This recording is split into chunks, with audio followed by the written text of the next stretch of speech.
Good afternoon, ladies and gentlemen, and welcome back to the 2015 USBC Open Championships. We apologize for the delay. We had some technical difficulties here with YouTube, and we join you now underway. This is the 1 p.m. doubles and singles. We're behind lanes 21 and 22 here at the El Paso Convention Center. This is Matt Canizaro alongside Aaron Smith. We're just getting situated to watch 2001 co-team champions George Kontos and Harry Banks. George bowled an 801 series in doubles in 2009. Very talented players here from Joliet, Illinois. So sit back and enjoy your first look at doubles and singles at this year's event. We'll have all the details for you. Some bios on these players, as well as a look at the lane conditions here in just a few minutes. Go ahead and sit tight. Enjoy this bonus coverage here on Bowl TV. Again, Matt Canizaro and Aaron Smith live at the El Paso Convention Center.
Hello again, everybody. Again, we appreciate all of you stopping by here on this Friday afternoon for some bonus coverage from the USBC Open Championships. This is Matt Canizaro alongside Aaron Smith, and we're still getting through some technical difficulties here with YouTube. But we do appreciate everybody stopping in to take a look at this doubles and singles lane condition here at the 2015 event at the El Paso Convention Center in El Paso, Texas. Our first visit here in 112 years of Open Championships competition.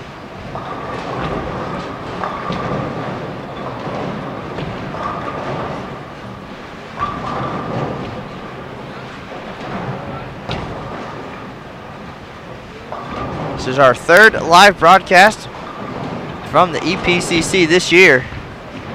Our first two were team events. You can find those in the archives on Bowl TV.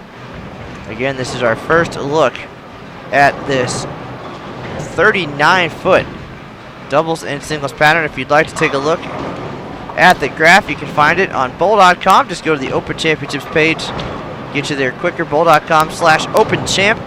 And click on the lane conditions tab in your right-hand menu, and it'll pull up all the details about this year's venue and give you a chance to pop open that graph and take a look at the shape and volume of this year's doubles and singles pattern. Again, 39 feet. The team pattern, 38 feet. And since 2013, we've had two different lane conditions here at the Open Championships, one for team, one for doubles and singles. And we'll have all the details for you shortly about these 6 players and their accomplishments here at the USBC Open Championships, as well as how they performed on the lanes during team yesterday. Again, Kontos and Banks, members of the 2001 co-team champions. And Kontos bowled an 801 series in doubles in 2009. So certainly some accomplishments on this pair of lanes, and a great first look at this doubles and singles lane condition.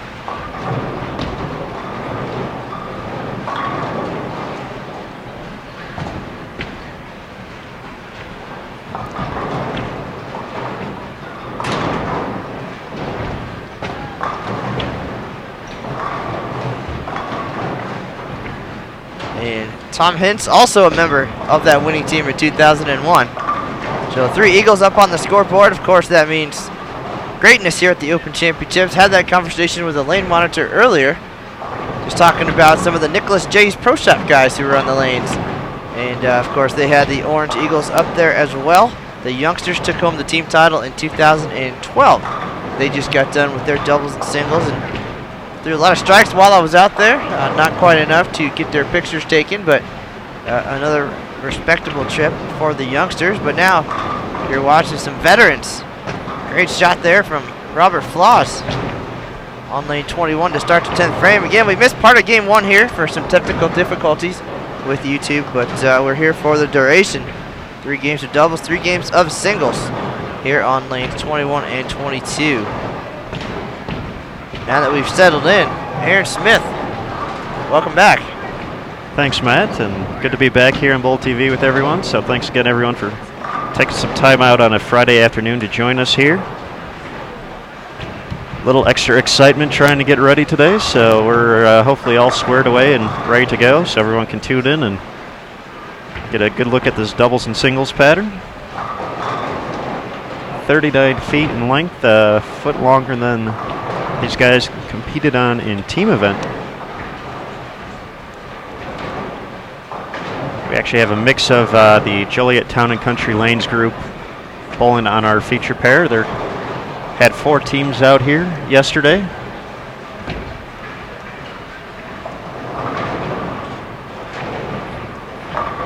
So the group, the main Joliet Town and Country Lanes team, though, 2902, which puts them in at 20th right now. That includes Robert Flaws, Ray Struck, Dale Lorenas, Dan Bacher, and George Kontos. Struck led the way with 646.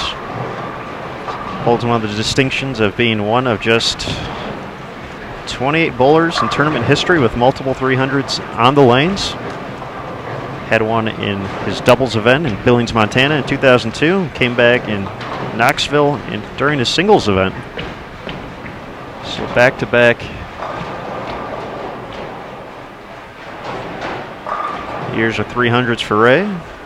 Lorraine has chipped in 635, Flaws 569, and Bacher 561. Kontos struggled a little bit to 491. Now you talked a little bit about the championship team from 2001, the co-team champions. Joe Caldwell also competing here. He's actually on 19 and 20. He's part of that team as well. And then the fifth member, Robert Jackal. They ended up tying with KJ Excavating out of Toledo, Ohio, 32-73. That'd be a pretty solid score here in 2015 as well. I think a lot of folks will be happy to walk out of the El Paso Convention Center with that number this year, Matt. So 31-49 up on top.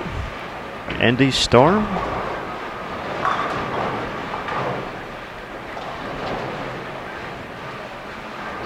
I know you were talking about Nicholas Jays when I got back here. They did make a little mark on the leaderboards. Andy Mills moved into 8th. Moved into 8th in all events, 1928.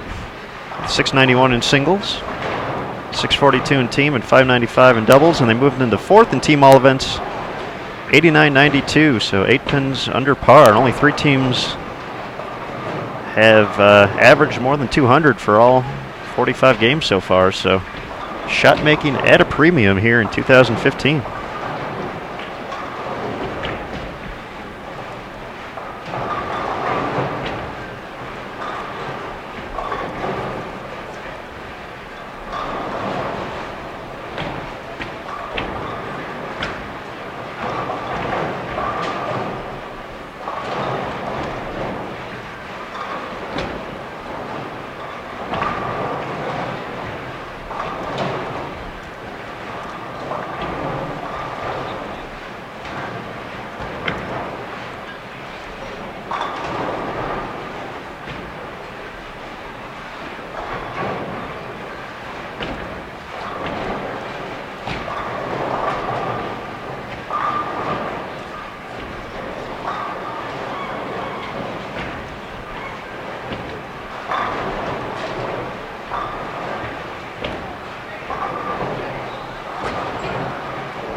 Just like that, game 1 in the books.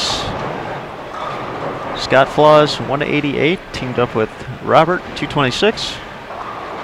It's their plus to start. 209 for Hinds, 177 for Banks, 386. Struck and Kontos at 375, 191, and 184 respectively. A number of these guys are chasing 1372. Shot a week or two ago, Jeremy Sonfeld and Tom Woodworth out of Sioux Falls, South Dakota. No other teams have cracked 1,300 yet. Well, those guys definitely took advantage of all that's available underneath the roof here at the El Paso Convention Center, particularly the Bowlers Journal Championships presented by USBC. A terrific way to get a look at this doubles and singles lane condition. Same pattern put out just on the other side of the wall next to lane 1. So this installation, 52 lanes across the house for the main event and 10 showcase lanes now just off to the left. So the exact same lane surface installed at the same time. Same lane machine, same oil, Kegel ice. And the very same pattern. So if you want to get a look, a couple games under your belt, get acclimated here to the high ceilings and the bright lights of the convention center. That is the way to do it, and perhaps take home some additional prize money. Up to $10,000 up for grabs in the singles event at the Boys Journal based on entries, so check that out. And see if you can do what Sonnenfeld and Woodworth did. 13-72, certainly a big number on this challenging 39-foot lane condition.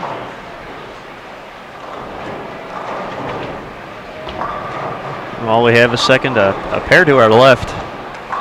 He was throwing some strikes yesterday, and apparently, even in his 53rd Open Championships appearance, USBC Hall of Famer Gordy Bayer still likes striking. Shot about 590 last night and 236 out of the gates to start. So Gordy, keep up the good work, buddy. He's zoning in on 100,000 pins coming up here in the next few years. Around, I'll have to check my handy dandy USBC yearbook here. I think Gordy makes the list. I think he's right around 94,000 career pins here at the Open, so 94,699 for Gordy out of Tinley Park, Illinois. So hoping to move up a few spots, and 100,000 in a few years. If he keeps striking like this, who knows?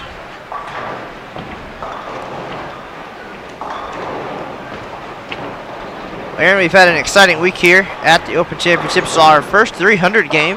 Chad Oakes from Minnesota came in the first game of singles, and he battled back from a back injury in the team event. Shot 479, I believe, was the number in the team event, and came back strong.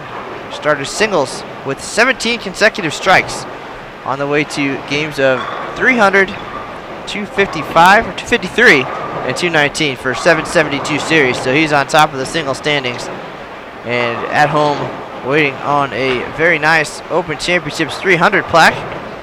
And then later that night, Matt Smallin from North Dakota tried to make it 2 on the 300 tally. Came up a little bit short in the team event, 299.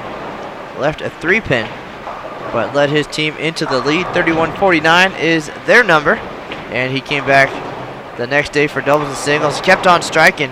Now leads all events with 20.62. So numbers climbing up there a little bit. But a lot of great players still headed our way. We kick things off March 7th, and we'll run for 128 consecutive days until July 12th. And speaking of top players, just saw Brian Goebel, former PBA standout, walking around in the bleachers. He'll be bowling here in the next couple of days, and we're certainly going to be on our toes as we get into April.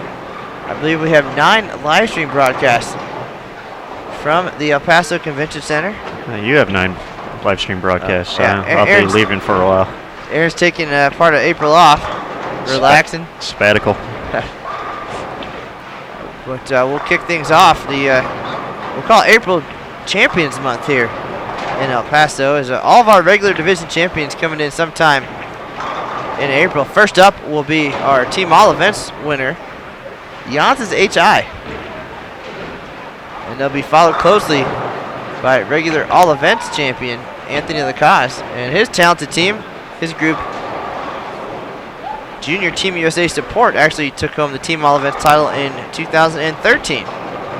So no doubt we'll see 2 very exciting broadcasts there in the next week. And you can find the full live stream schedule for the year on bowl.com at the Open Championships page. Just click on the information tab and you'll be able to see the whole schedule, or just go to bowl.com/livestream and check out what's coming up, not just at the Open Championships, but at all USBC events.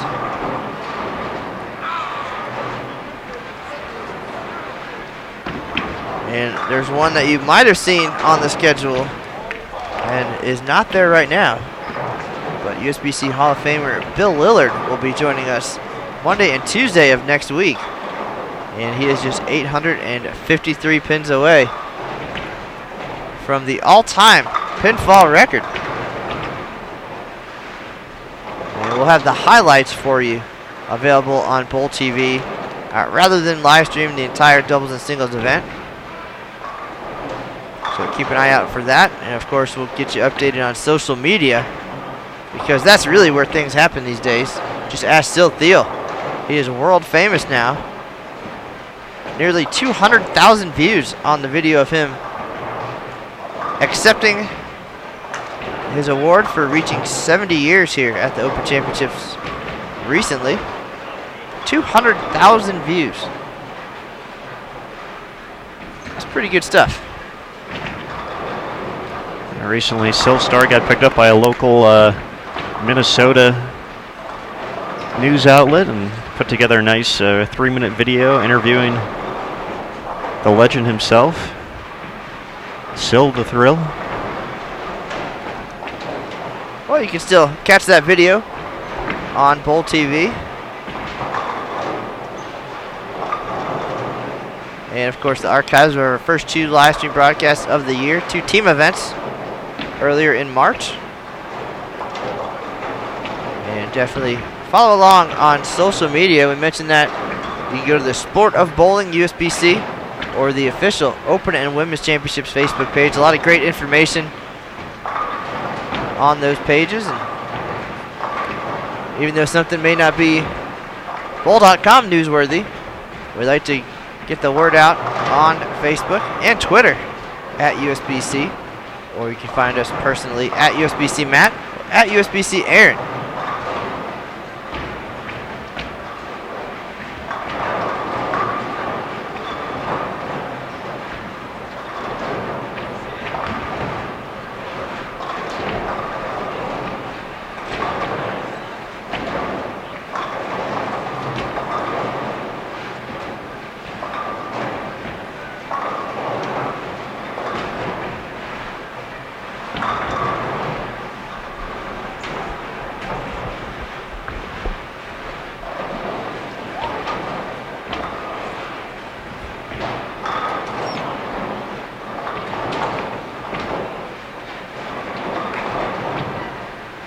We're cruising along here, getting to the halfway point of game number 2.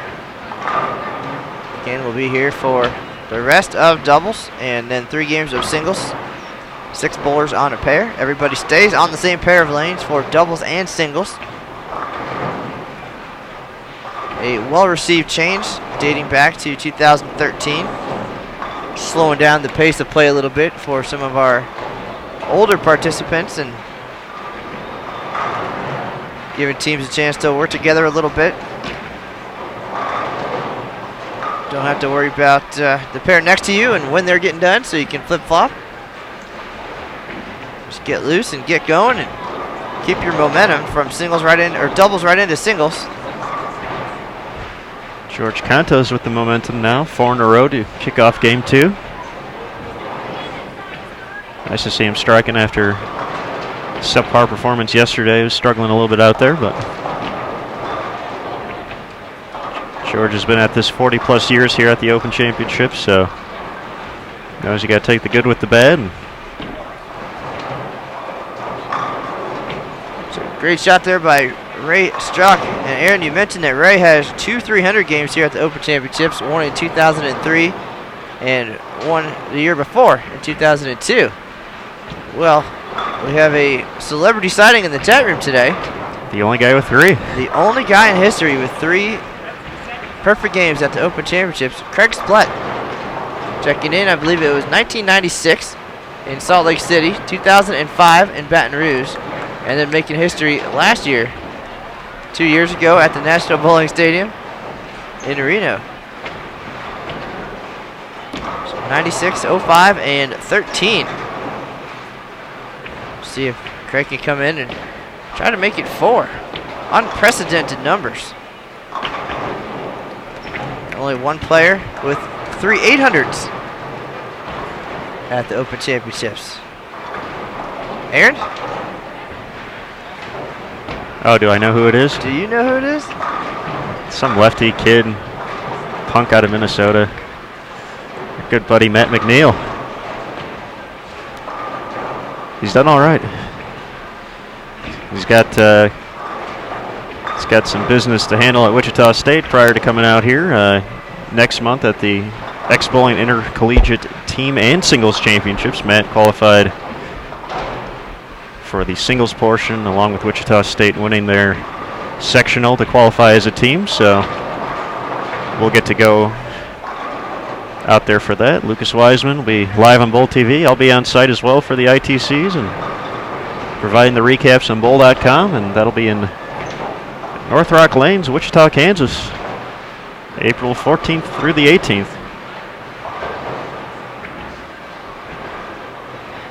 We're certainly going to be staying busy throughout the month of April. Again, all of our defending regular division champions headed our way to El Paso, Texas. They'll be among the nearly 40,000 bowlers coming to bowl this year. Our first visit to El Paso. George Kontos still striking. He's already got a title. He's got an 800. And now the front five here in game 2 of doubles.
All right, 6-bagger for Kontos.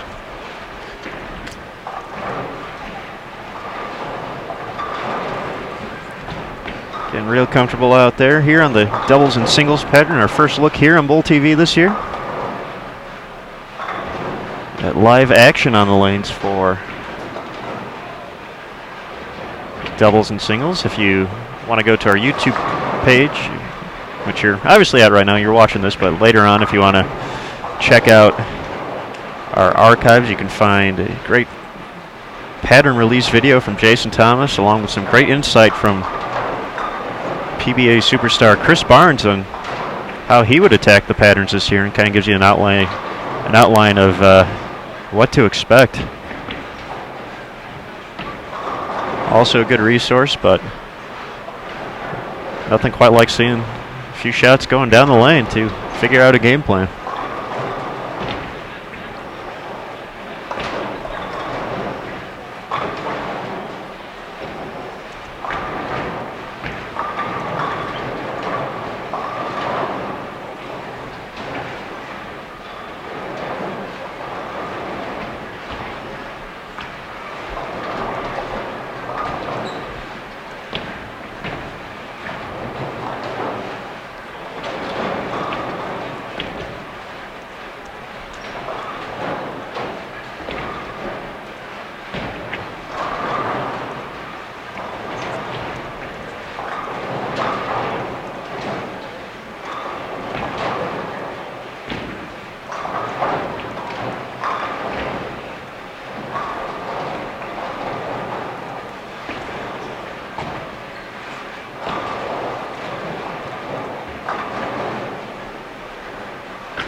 One pair to our left, Jay Jurisic.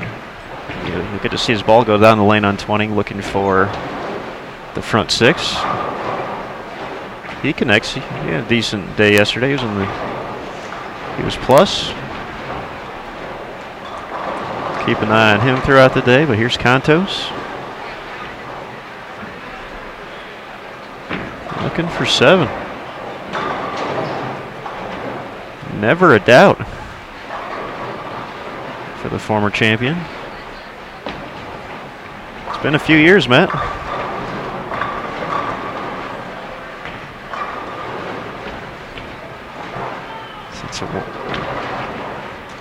Since Mr. Garber put on a show on Bull TV.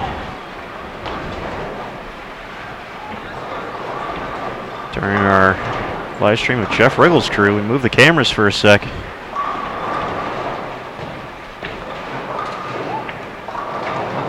So he capped off a 300 at the 2013 event.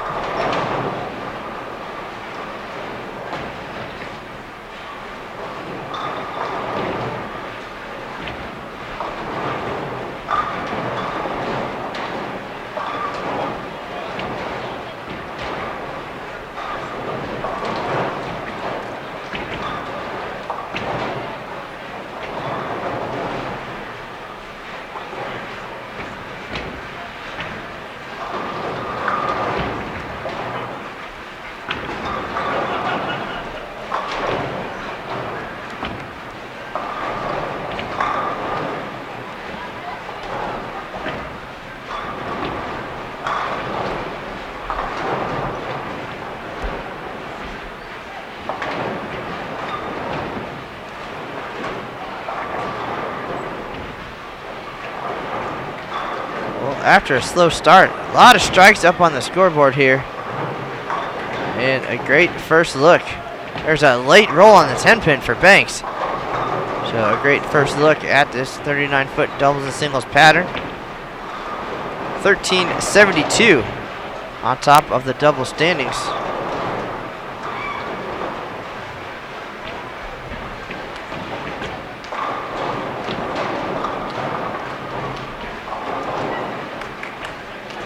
Great shot by the left-hander. I know a lot of folks ask me, have you seen any good top left-handers come through yet? Well, this broadcast has a little bit of everything, so certainly tell all your friends if you want to see a lefty, a righty, a veteran, a boomer.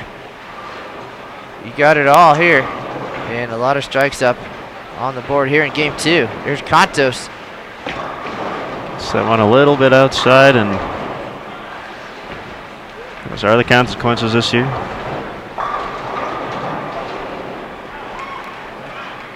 Nice run to start, though. Jurisic, 7 in a row, 1 pair to our left. After 194 in the opener.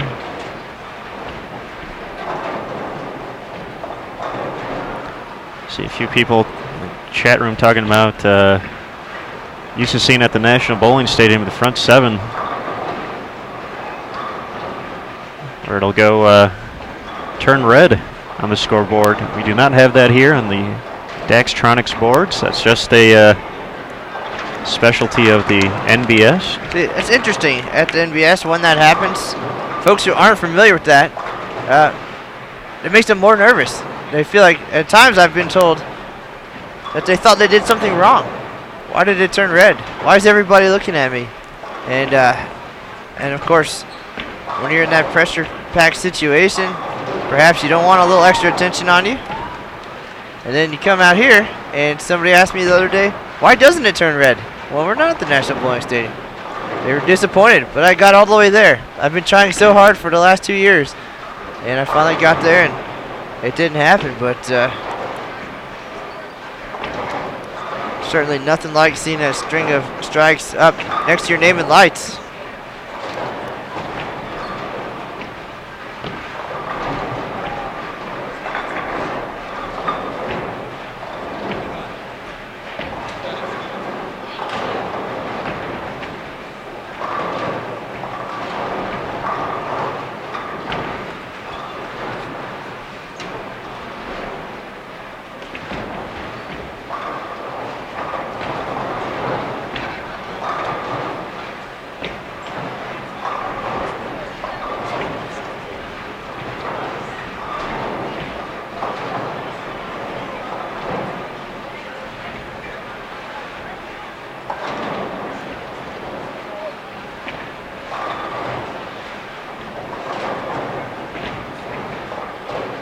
Give a quick shout out to our leader from afar, Terry Bigham, tuning into today's live stream broadcast. Hoping to pick up a couple of tips from George Kontos and the guys for his eventual Open Championships debut. If we would ever let him out of the office, he can come and bowl.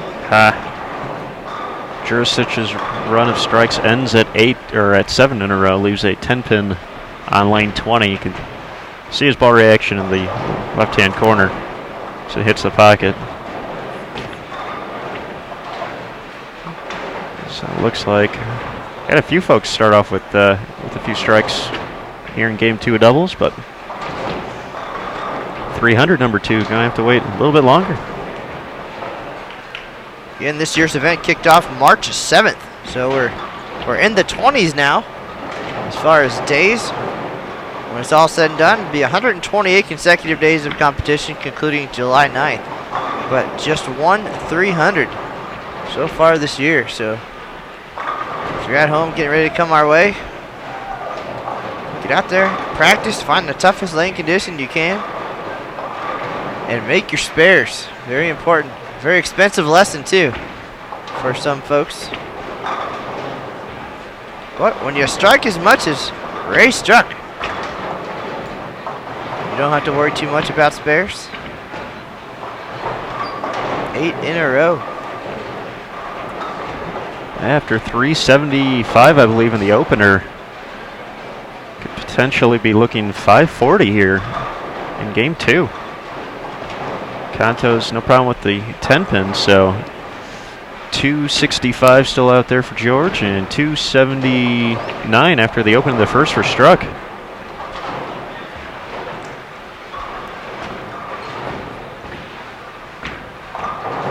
Again, you're watching bonus coverage from the 2015 USBC Open Championships. We were sitting around the office yesterday thinking and decided why not do a bonus doubles and singles broadcast. Give everybody a look at a great group of guys and this 39-foot sport bowling certified lane condition.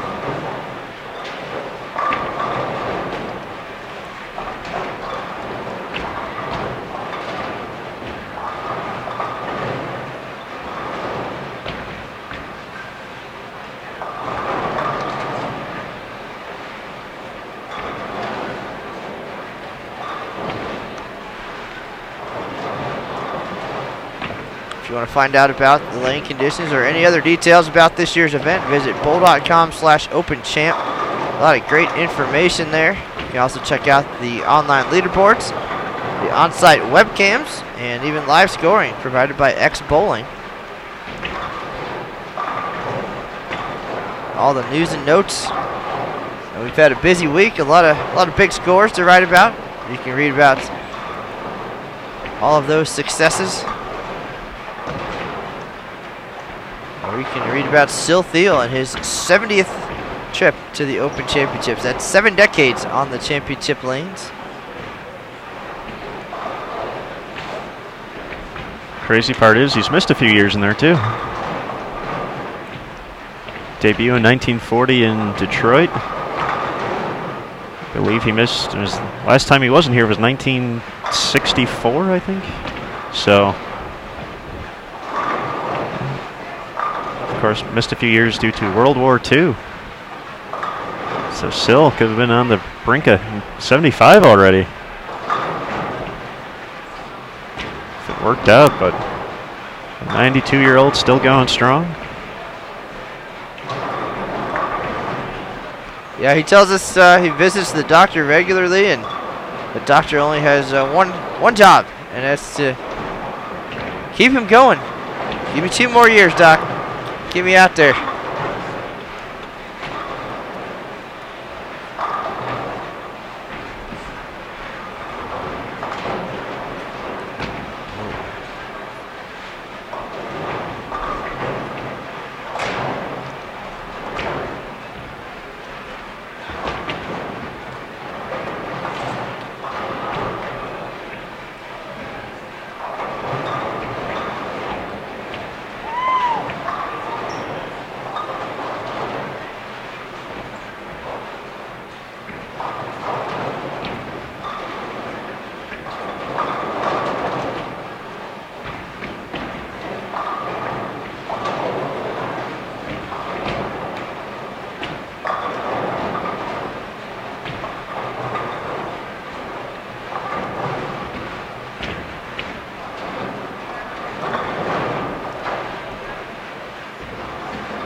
Gordy Bayer still striking away on 19 and 20, the 3-time champ here.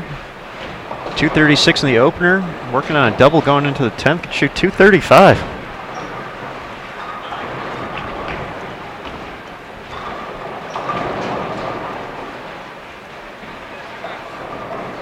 They're shooting 590s yesterday in team event.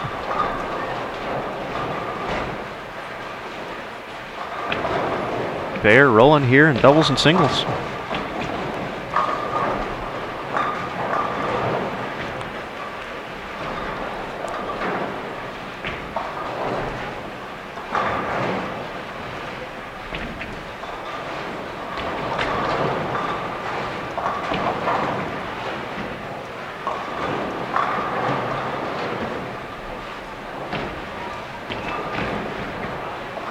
Definitely not the way Ray and George wanted to kick off the 10th frame here. 2 tough conversions out there.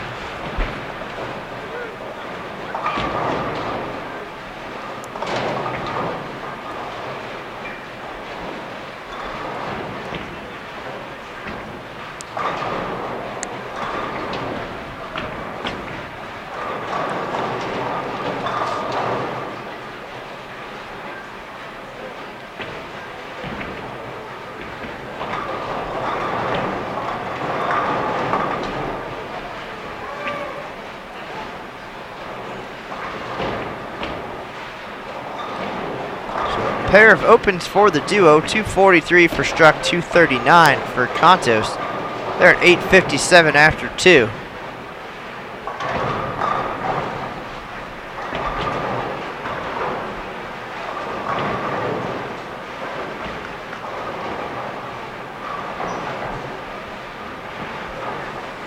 So we'll have to get to 5:15 for a share of the lead.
right, Aaron, the crowd online is growing. The word is spreading about our bonus coverage here, doubles and singles at the USBC Open Championships. We are behind lanes 21 and 22 here at the El Paso Convention Center. Scrolling through, reading some of the comments and questions. Appreciate everybody joining us. Tom Masante, one of our biggest supporters, is just in town. Already back home, but still keeping an eye on things here at the Open Championships. Legendary Dave Armstrong. The 300 Club, Dan Lyman, Craig Splett.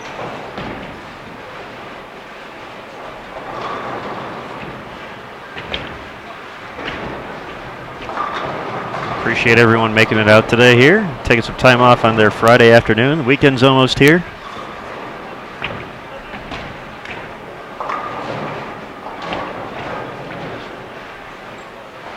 So I see no issues with letting your boss know you're going to take it easy these last few hours and finish up the day on Bowl TV. By the way, Matt, I'm not going to work very hard and be on Bowl TV the rest of the day. So fair enough. Great way to wind down the work week for those not working here. Back-to-back nice trips for George Kontos. Late 4-pin in the 2-4 to start game number 3. Had the front 7 to start game 2.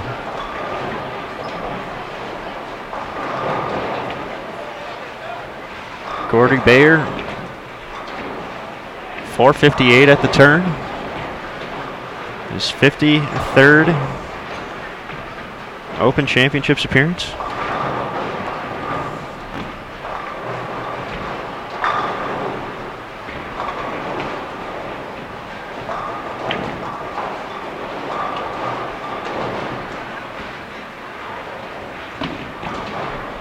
This is your first live stream broadcast of the year. Welcome.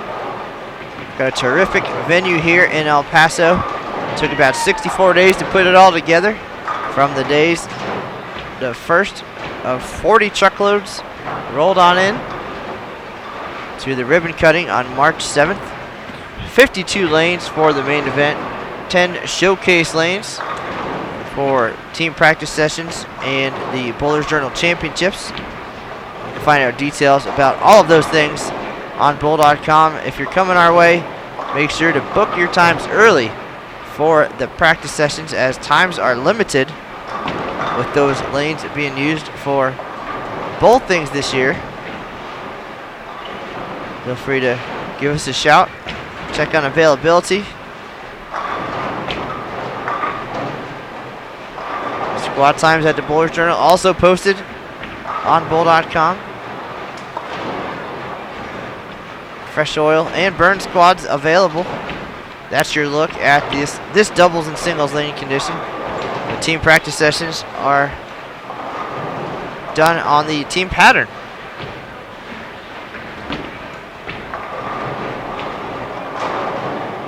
Nice concessions area next to the showcase lanes, so you can relax, grab a massage chair even, check out the leaderboard, have a beverage or a cocktail.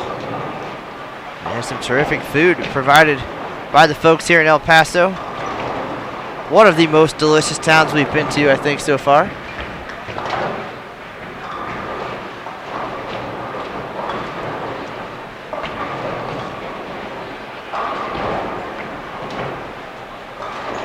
We've got seating for hundreds, so bring all your friends and family with you. Nice area outside of the building. Get you some of that El Paso sunshine. They call it the Sun City, and they're not kidding. More than 300 days of sunshine every year. And I think we've already got all the rainy days out of the way. So get out there, have a beer and some street tacos and relax in the sunshine before or after it's time to bowl.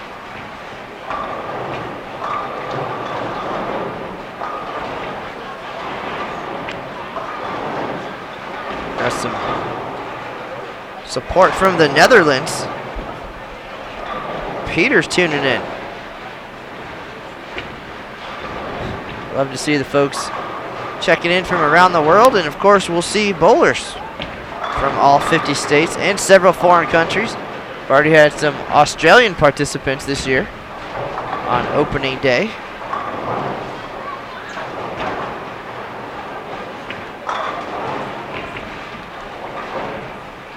Four for four for Scott Flaws to match Robert.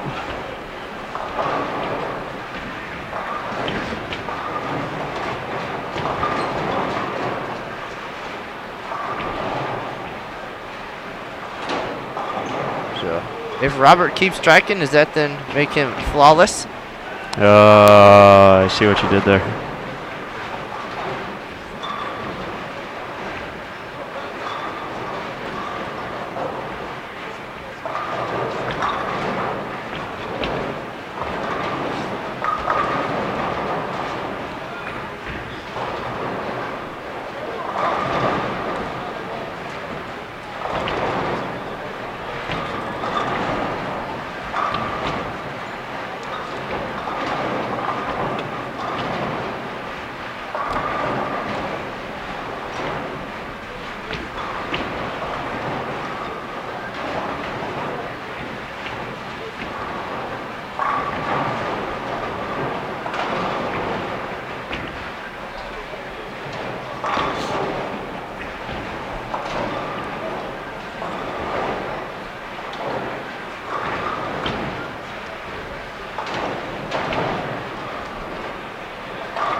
Kontos back on track after the open in the third.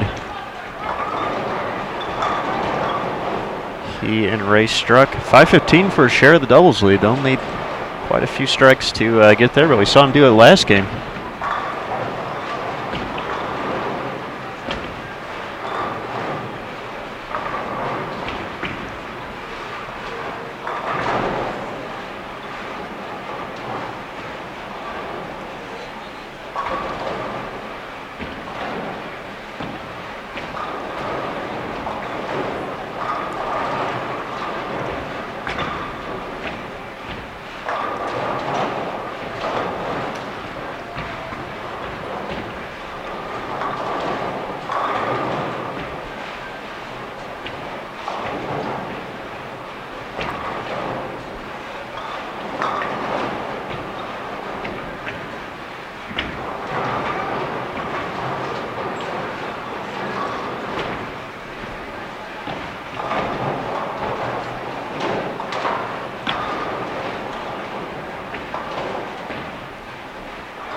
Nice, another back half of game 3 coming right up.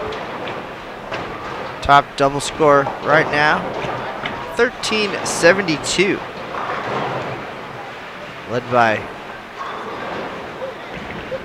another 2001 Open Championship titleist, Jeremy Sonnenfeld. Team all events.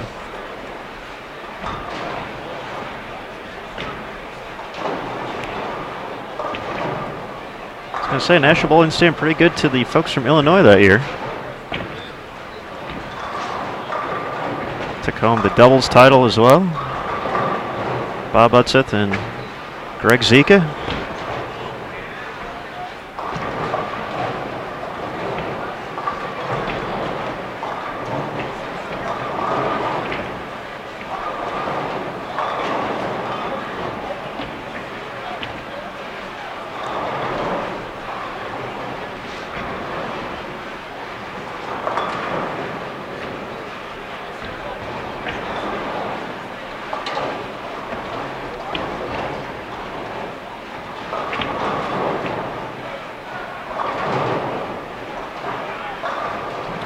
Six for six for Robert Flaws of Orland Park, Illinois. Home of the 2015 Junior Gold Championships. Actually be all over DuPage County, so be an exciting event in July.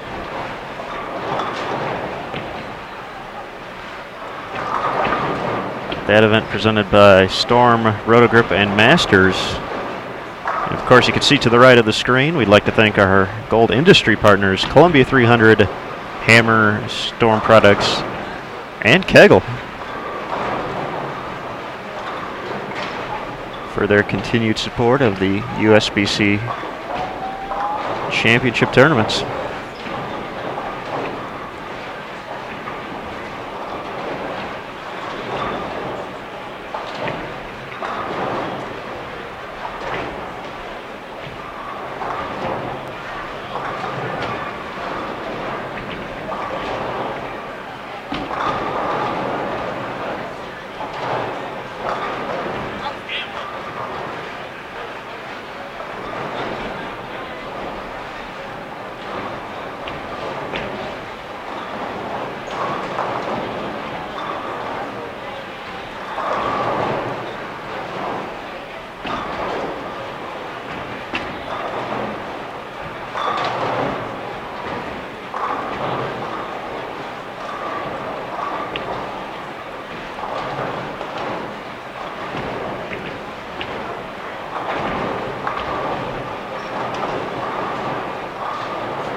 Looks like the doubles lead out of reach for Kontos and Struck.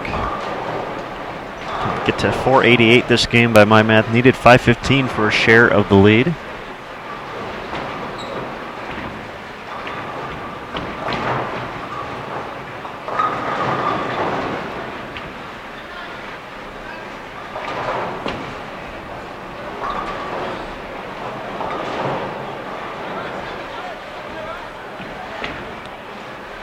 Robert Flaw's string of strikes ends at 6, covers the 2-8. Already got a few folks making the flip into singles here on this Friday afternoon. Still have a few team squads left tonight.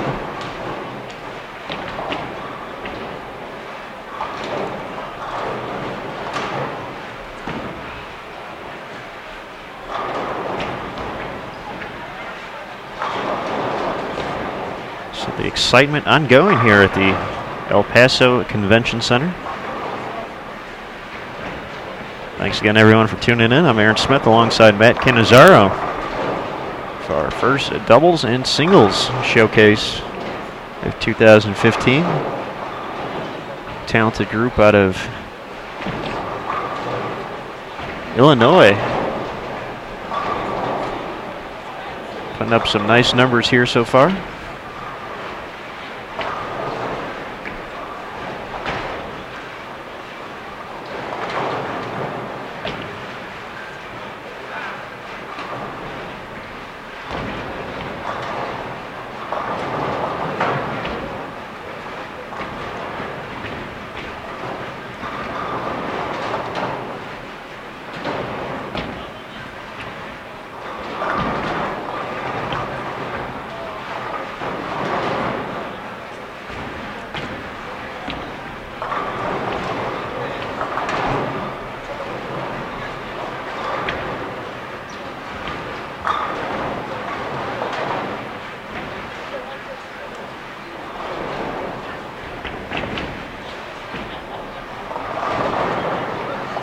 Friend the Wise checking in on social media.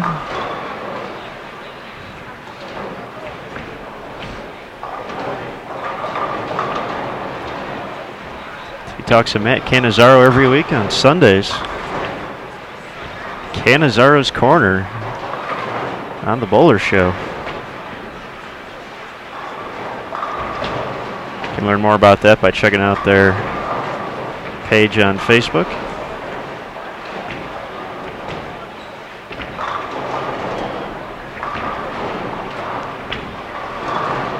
There's one thing that Matt Cannizzaro enjoys. It's talking about the USBC Open Championships. There's not much else I know about. So. Well, you have been doing this a long time. I mean, more than a decade.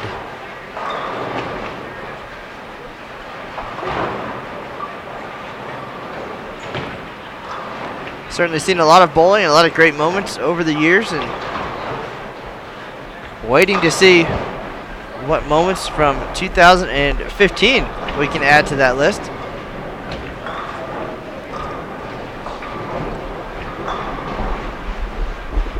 So far, a challenging year on the lanes here in El Paso. A lot of bowlers like it that way.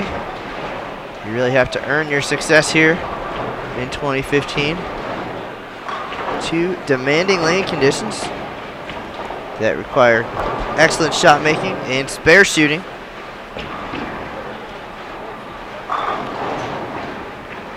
And you do all that, and perhaps you can have an orange eagle next to your name.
some decent scores up on our featured pair, lanes 21 and 22. 1372 is the number.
Again, doubles and singles being contested on a 39-foot sports certified lane condition. Team event 38 feet. You can see those graphs on bowl.com on the Open Championships page. Just click on lane conditions. A lot of great information there to help make your trip to El Paso easier and more enjoyable. You can also become a member of the VIP program here at the Open Championships. Some great benefits included in that.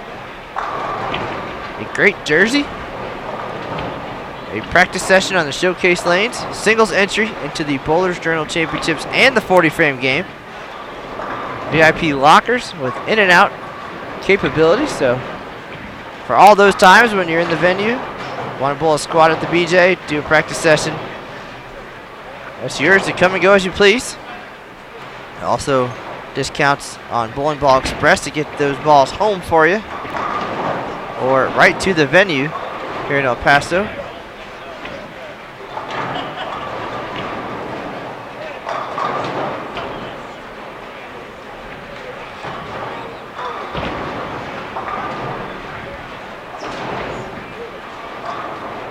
Already at 12:06. Struck and Kontos can add another 80 on top of that, 1286 if they were both to strike out here in the 10th. That would actually put them in third place overall so far.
Robert Flaws caps off a nice set of 682. The resounding strike.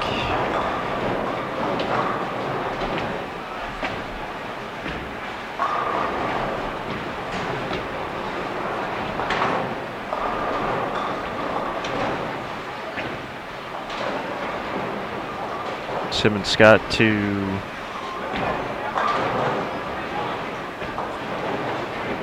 $12.17. Not sure why it says $11.97 up there, but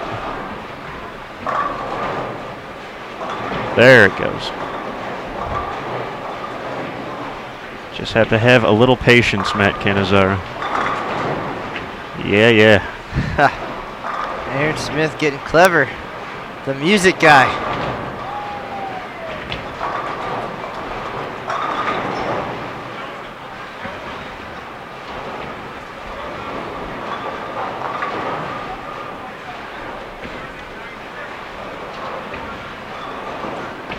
Some pretty good scores here. Well, we definitely rolled the dice and picked a good group to showcase here for our first doubles and singles look from the 2015 Open Championships. And from what we've seen over the last couple weeks, for most groups, they only get nicer as the day progresses.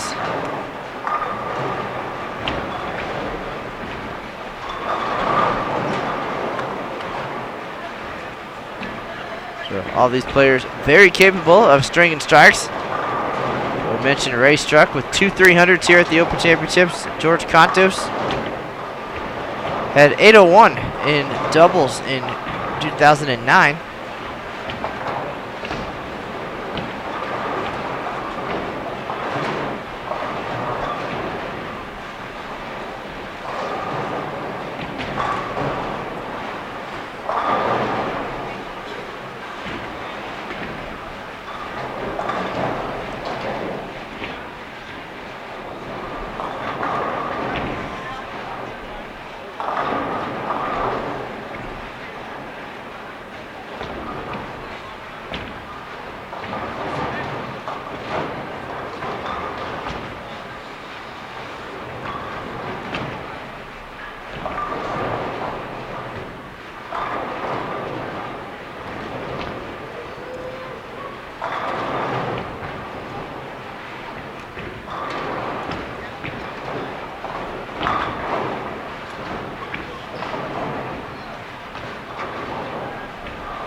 Struck finishes 189 for 623.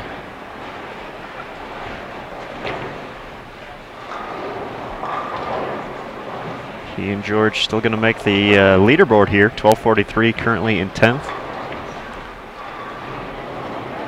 So they're going to move ahead of that.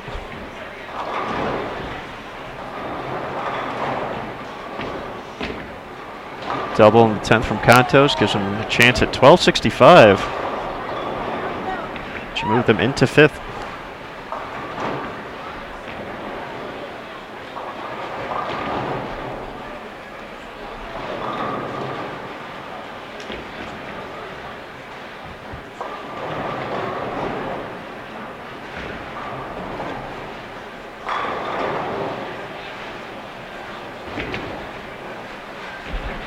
All right, Mr. Smith. Well, our popularity in El Paso continues. This really is a terrific host city and very welcoming and warm, and the hospitality has been almost unrivaled. That was Channel 9 on the phone, looking to come out tonight and go live from the venue at 5 and 6 o'clock. They want to talk about the bowlers and some of the things happening already, and we're just 20 or so days into this 128-day event. So glad to see the support and very much appreciated, and looking forward to talking bowling again as Channel 9 local news will be here to tell the stories of our bowlers.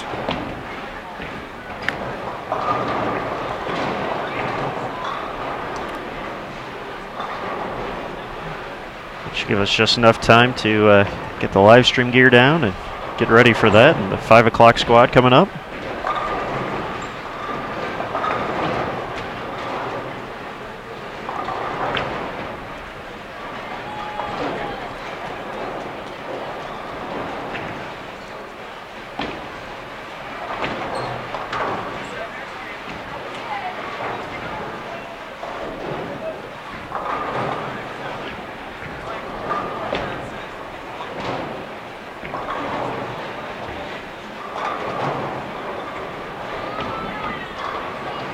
Another champion stopping by to watch these great players. Andy Mills, part of Nicholas J's Pro Shot Poll yesterday and earlier today. And Aaron mentioned some success for them, breaking into the top 10. And they're back in the stands, so wanted to watch a little more bowling while they're in town.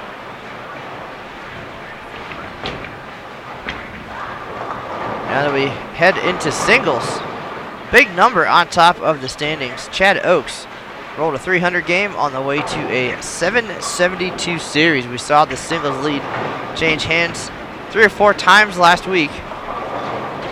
Last weekend. It's only been a few days. Went from 712 to 739 to 748 and now 772. So a lot of work for these gentlemen on our featured pair if they're going to get there. There's a big number. It's a big number any year.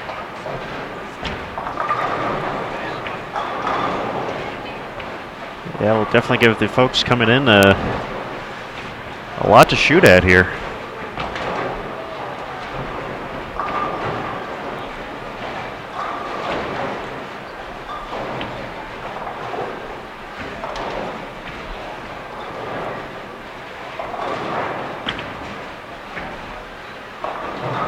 Just like that, screens are red, we're in singles. Nice hit for the lefty there. Tom Higgins says, what, 6'8"?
USBC Hall of Famer Gordy Bayer finishes up with 165 for 6:23.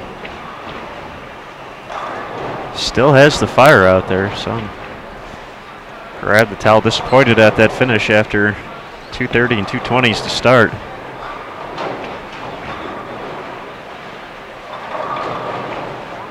The timeless style continues to prove that it's working.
Not a bad start for our featured players here in singles. 772 is a beast of a number. Certainly attainable, but well earned for anyone who gets there. Chad Oakes tops the standings. Needed every bit of that to get to 1,800 after an injury in the team event. He's battled back from shoulder surgery, a knee injury, and then tweaking his back during the team event. Capped all that off with a 300 game and the singles lead here this week in El Paso. I think you said he hadn't bowled for 13 months or so prior to leading up into the final few weeks.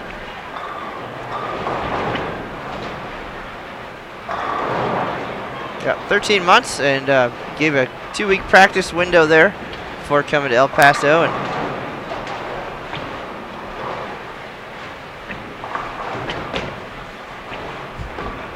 nobody ever wants to come all this way and have an injury or something happen, but he was able to persevere, made the story that much better.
Great shot by Struck in the fourth, 3 in a row after the spare in the first.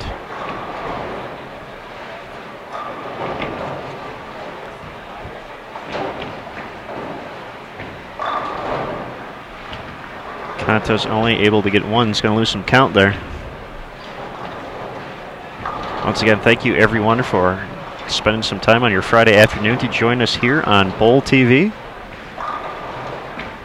This is Aaron Smith alongside Matt Cannizzaro. We appreciate you spending some time with us.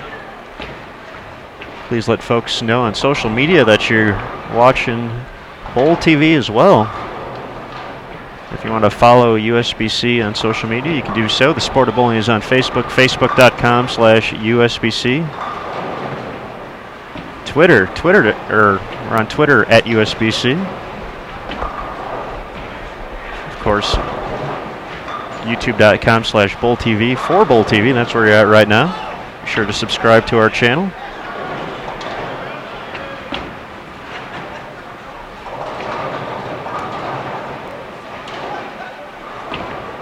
Of course, if you want to follow Matt and myself on Twitter at USBC Matt, at USBC Aaron.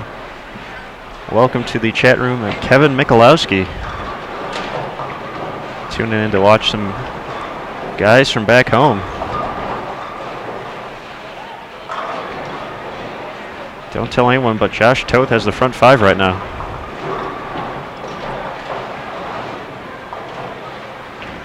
Another standout.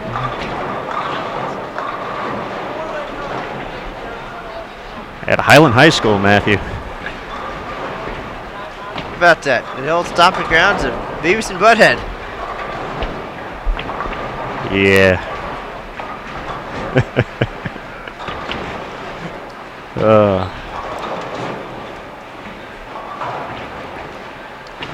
Toth also qualified for the Intercollegiate Singles Championships a few years ago, bowling for Calumet College. Make it 6 in a row for the young man. He's bowling over on 25 and 6, a few pairs away. Dan Bacher starting with the front 5 on that pair as well.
10-pin oils doesn't fall for Harry Banks. So we're halfway through game 1 of singles.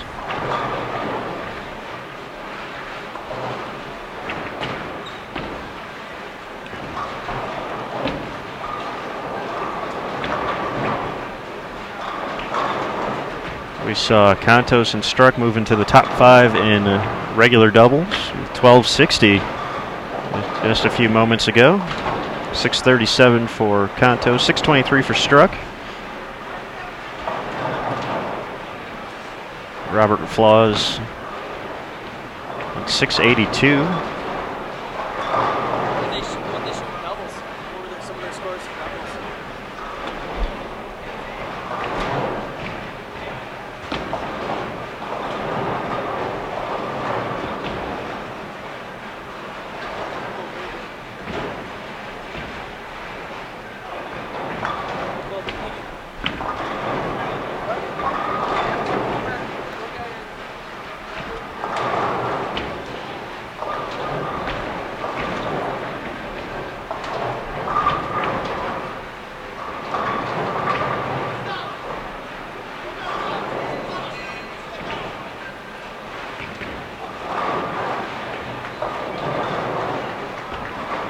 Over on 26, Josh Toth's run of strikes ends at 7, leaves a 7-pin.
For those of you curious about the next live stream coming up, you can always go to bowl.com/livestream. Or if you're on the homepage of bowl.com, it's to the bottom right. You can click on that and see what's coming up. Got a few from the Open Championships, next 3 on tap. On April 3rd, our defending Team All Events champions, Jans HI out of Wisconsin, will feature their doubles and singles at 1 p.m. on April 3rd. The following day, 24 hours later, Anthony Lacaze will be putting his All Events title on the line from 2014. That'll be at 3 p.m. Eastern, 1 p.m. local time. Then on April 10th, back to team competition, Motion Plus Lanes, who finished 2nd in the 2014 event. Very talented group featuring Dave Barris, Chad Moss, Chad Kloss, Chris Pearson, and Jeff Nimke, along with their talented crossing team. We were talking about folks with multiple 300s. John Sosha, multiple 800s here on the championship lanes, along with a few titles as well. That'll be April 10th, 7 p.m. Eastern, 5 p.m. local time. Matt will be on his own that day because the women's championships will be opening up the following day in Reno, Nevada.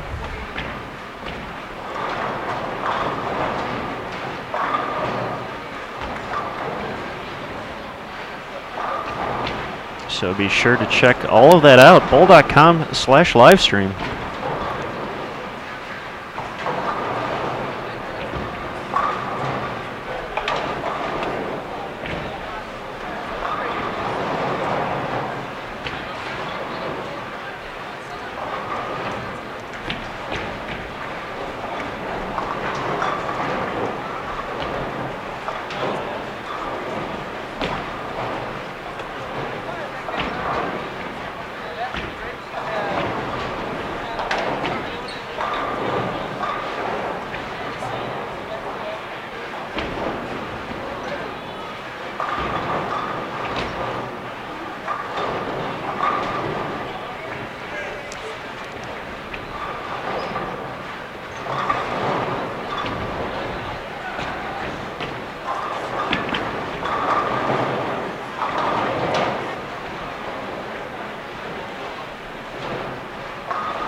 right, 10th frame of game 1.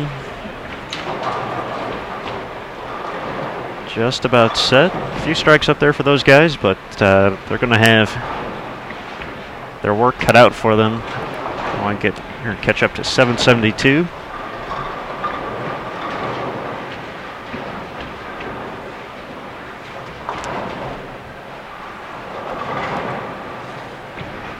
Leading the way, Chad Oakes out of Minnesota.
All right, so nice crowd in the chat room today. We do appreciate everybody stopping by for this bonus coverage.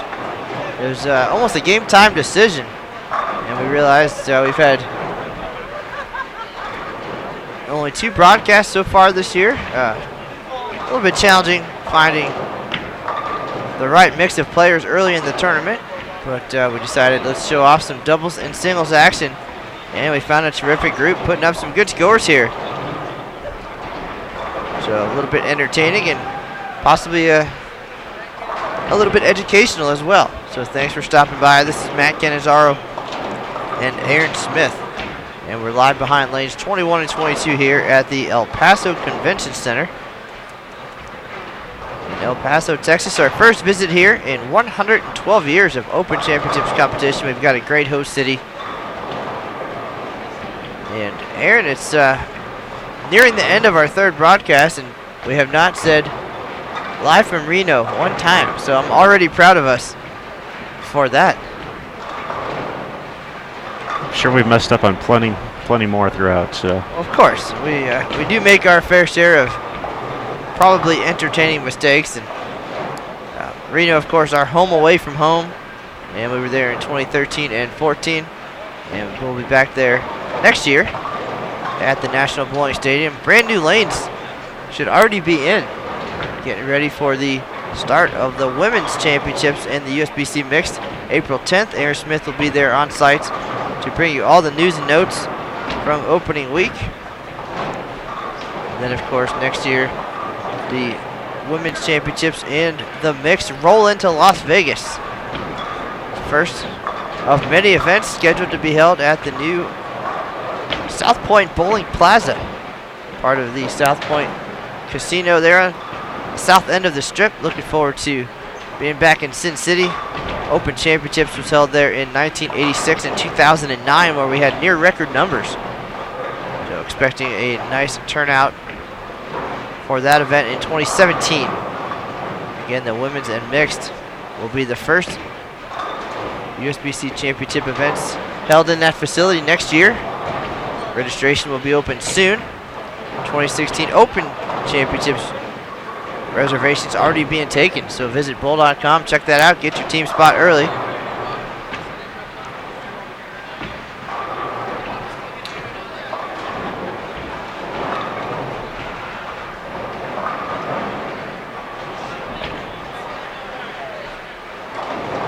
Our final few shots of game number 1 of singles here.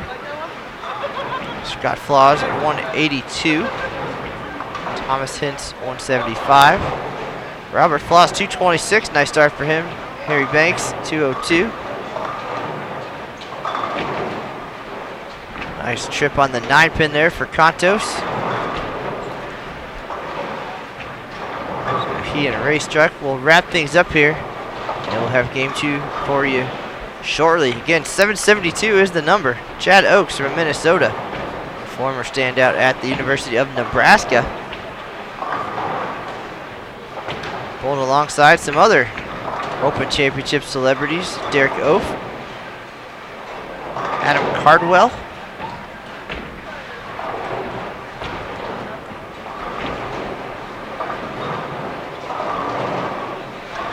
Shannon Pluhowski, who shot 300 last year at the Open Championships.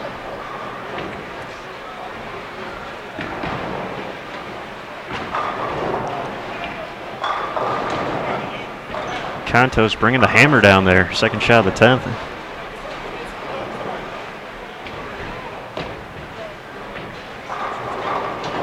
Good to the 2 O's with decent count here.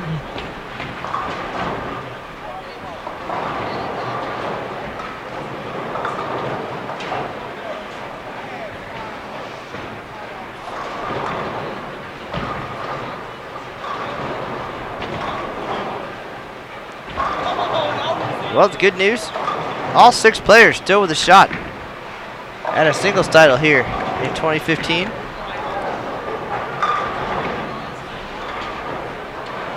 You can't argue facts, Matt. So don't go away. Stick around to see if any of them can get it done. It's going to take a lot of work, but they didn't get those little orange birds up on the scoreboard by not doing hard work. Might need a Ron Barr of a finale here.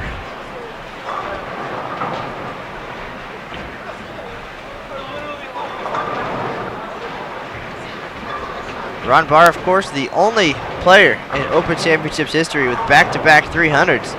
He did so on the way to the 2003 regular singles title with 837. Only 3 players in history have 2 300s in the same year.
Question in the chat room about the shot we are on for doubles and singles here.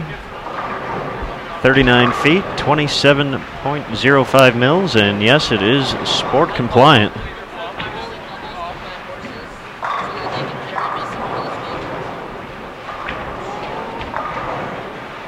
Sports certified, excuse me.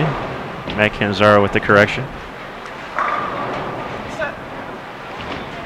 And to put it out there, Chad Oakes, who bowled the first 300 game of the year, was indeed a sport member. So he will receive a fine USBC Sport Bowling 300 ring for his achievement, as well as a fancy plaque from the staff here at the USBC Open Championships. So don't be Matt McNeil.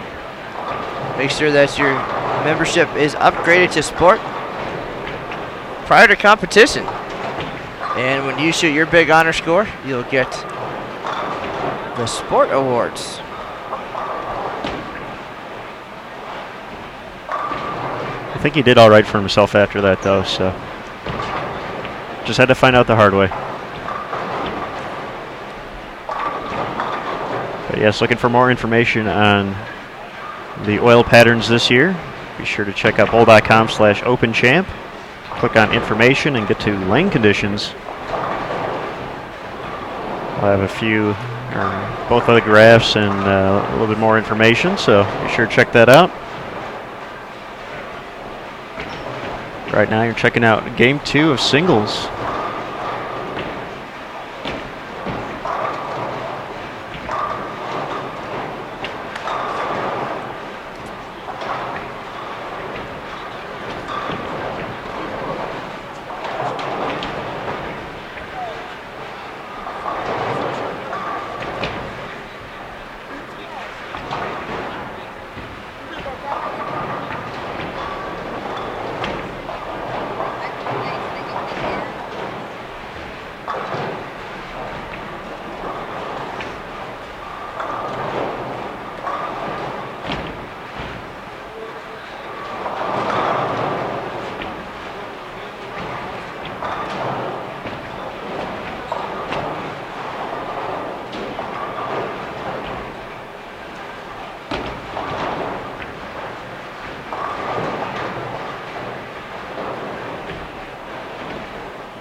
Question in the chat room, how much is the upgrade to sport? It's $15. That's all it will take to get you the sweet looking ring or a crystal pin for $800.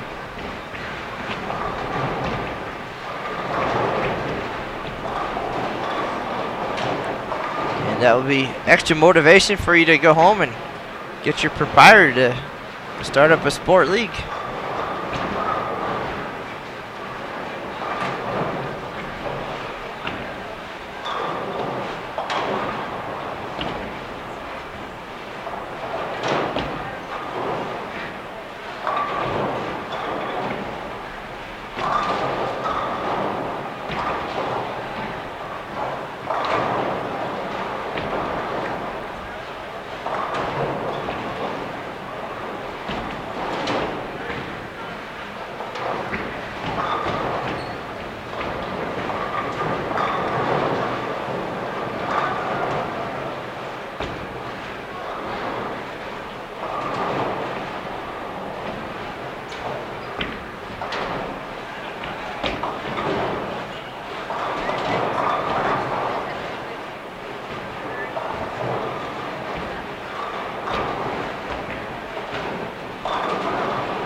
So hopefully everybody at home is entertained and maybe even learning something about the 2015 USBC Open Championships here in El Paso, Texas. Our first visit here, and a very welcoming host city. A lot to see and do, and even a lot to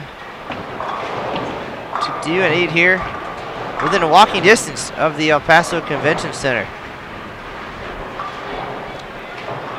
But for you weekenders, I know the worst thing I've heard so far is that Starbucks is not open on the weekend. So hopefully that's the worst thing we hear all year. That's a very successful trip. Most of the businesses nearby very excited about the Open Championship. Stickers in the windows, very welcoming. I believe Aaron got a welcome to El Paso beverage even not too long ago. So they are very aware of the bowlers being in town and very accommodating.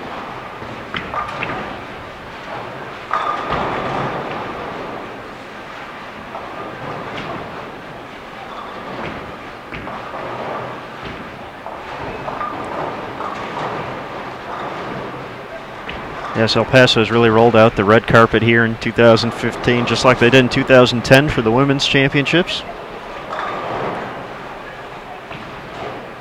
Folks know the logo, the USBC pin star. Even at restaurants, they can definitely tell that you're a bowler. If you're rocking some USBC gear, you can pick some of that up at the bowling store right in front as you walk into the convention center. There's even an app. I saw a story on Channel 7 yesterday. An app from Destination El Paso that will help you plan your time here in the Sun City. They have a half day or a full day, or they'll get you some great ideas. So make sure to download that app before coming this way, and it'll help you see the sights and taste the cuisine here in the Southwest.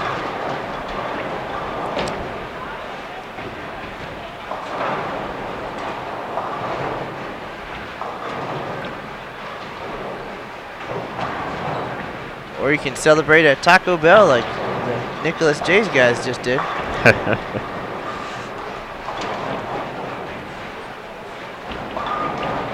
It kind of counts a little bit. It's a start.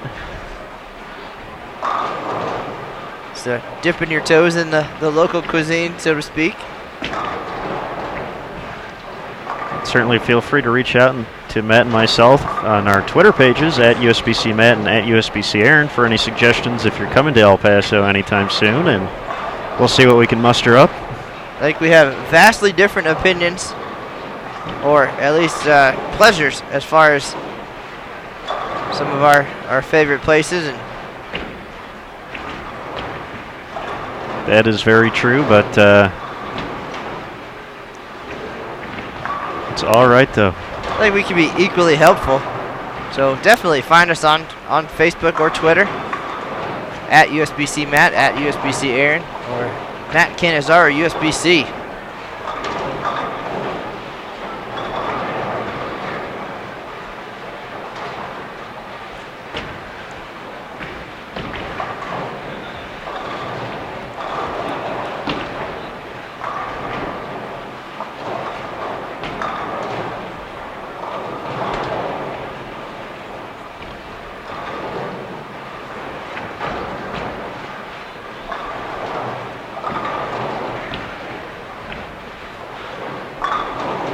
Great shot there by the left-hander.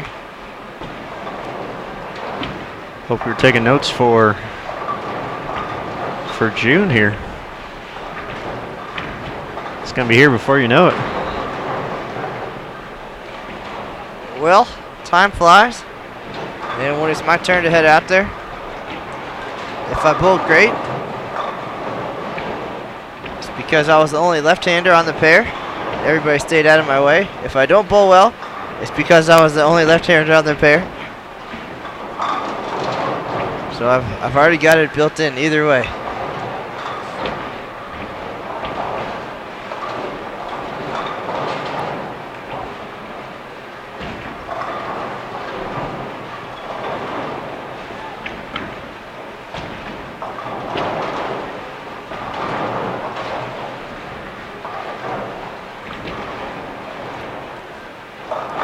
See, here's a question I can answer. What is the best steakhouse around the area? There's only one real answer to that in El Paso, and it's a bit of a hike, but I think just about 100% of the time, the answer will be Cattleman Steakhouse. And it's a nice ranch just outside of town, and it's actually in Fabens, El Paso, I believe is the actual city name. So be sure to check the hours. I know they have a little bit strange hours for the actual restaurant, but they definitely worth the trip.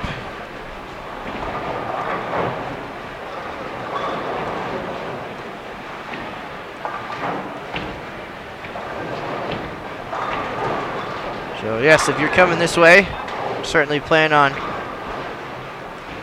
having a car and getting out to Cattleman Steakhouse. You won't be sorry. And feel free to stop by and take an order. That's what we need to do. We need to sweet talk some of the bowlers headed that way. Might get expensive for us or for them.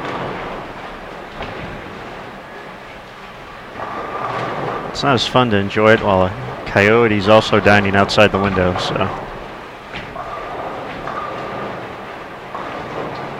Certainly a unique site. It's got, as you said, a little ranch on there. They have animals on site you can go check out. I know there's a big horse when we were there, just hanging out front.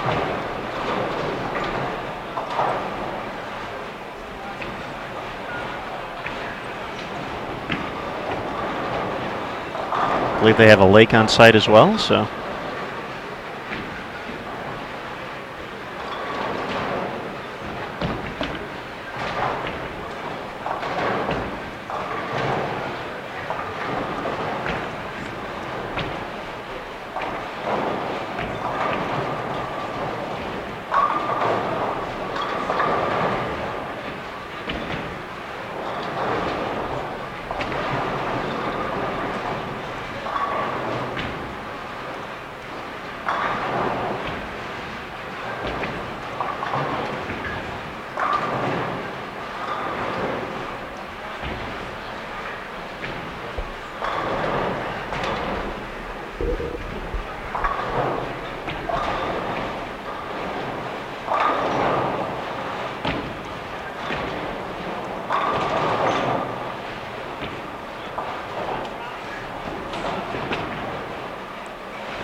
All right, so as your work week winds down across the country, we've got about a game and a half left here in our singles event.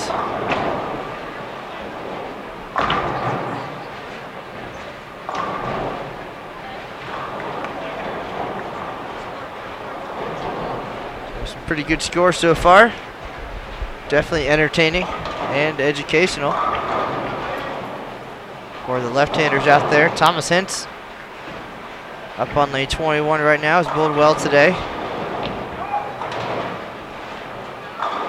Another good shot. Leaves the flat 7.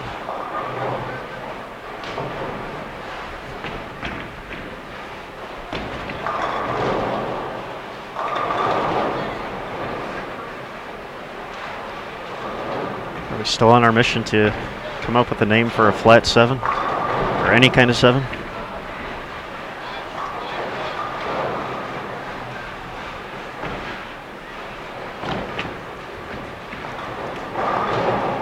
ever ask me about the flat dimes I leave at league. So.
Aaron, I just got an IM on Facebook here from Ron Barr, just a big smiley face. So must have heard that we were talking about his record. The only man in tournament history with back-to-back 300 games.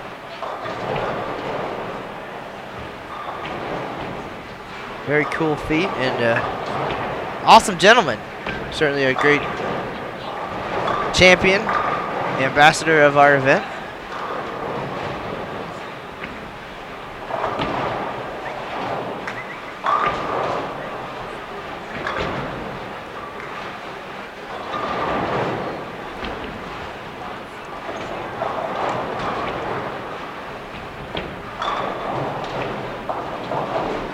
Unfortunately, none of these guys are going to join around in the back-to-back 300 club here today. Still have time to get one in before you leave El Paso here. We got game 3 coming up in just a second. Looks like the 772 Chad Oaks is going to be safe, at least on our feature pair here.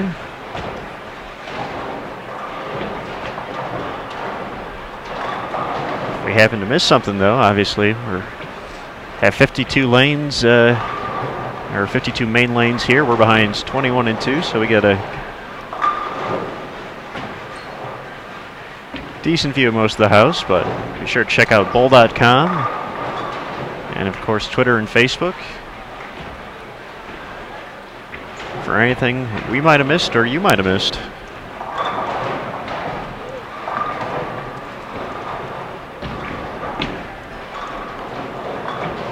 Of course, the Sport of Bowling, Facebook.com/USBC, on Twitter @USBC.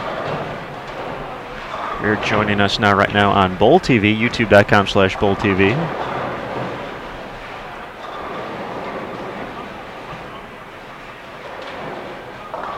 Of course, your one-stop shop for everything Open Championships at Bowl.com and Bowl.com/OpenChamp.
Kontos with the mixer. These guys know how to strike. They did it in 2001 on the way to the share of the team title. And Ray Struck came back in 02 and 03. Pair of 300 games, and Kontos big 801 series in Las Vegas in 2009. So you're trying to get an idea of what to expect in doubles and singles. You're definitely seeing it here over these 6 games. Feel free to go back and watch the archived version on Bowl TV later today. We did miss part of game 1 due to technical difficulties. Not my fault for once. Actual technical difficulties. Sure. But we're here now. We got the best parts.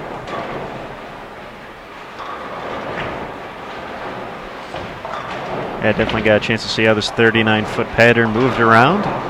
Variety of styles. Got Thomas Hintz representing the Southpaws.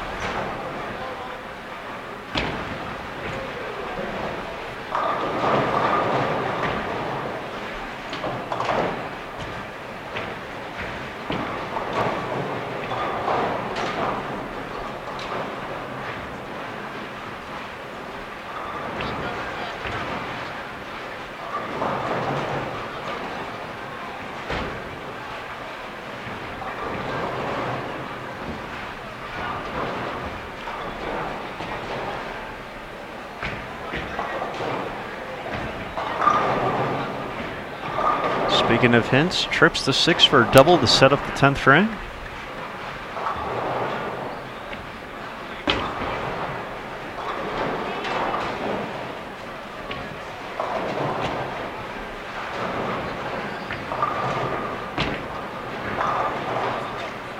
Check it out, Aaron Smith, right in front of us, the other Chicago Bears fan. That hurts me and the entire nation. There's so many more of us. We all share in the same misery.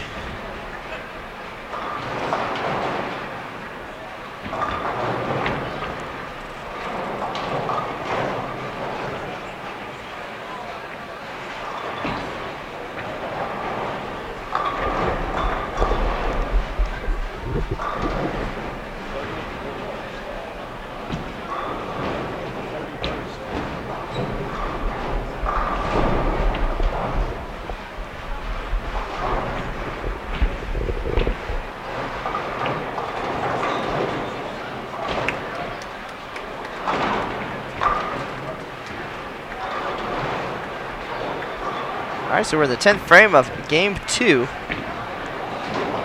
And we're not going to see a new singles leader. But certainly seeing a whole lot of strikes today.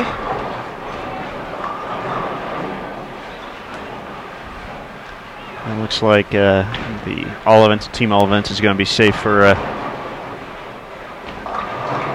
another day as well. 2062 on top of all events. Matt Smallin. And he and his ND Storm team of North Dakota. Top of team all events 93-93 and team event 31-49. Still a few folks talking about that clean final game of theirs. On the way to a big 1200.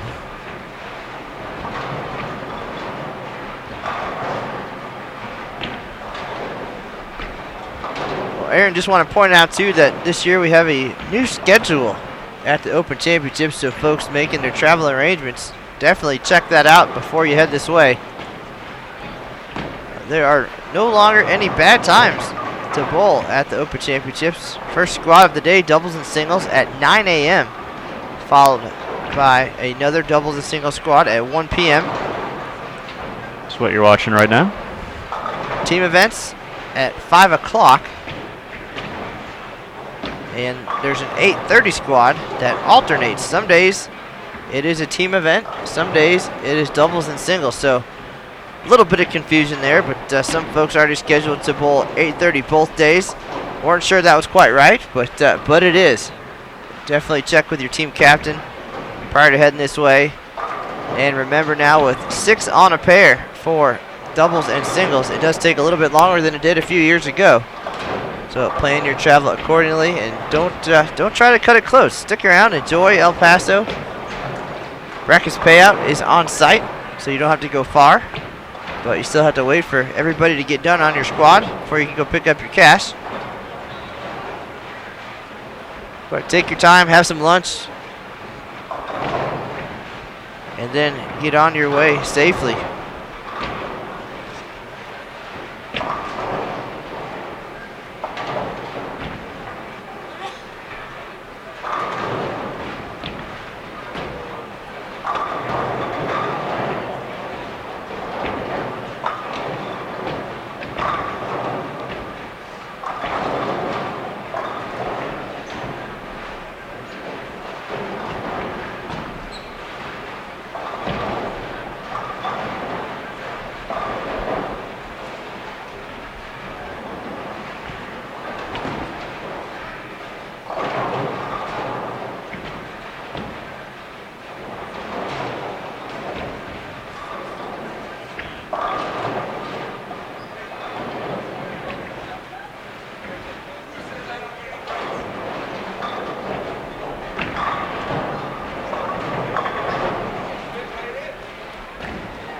Kontos still has 234 out there, gets the first one.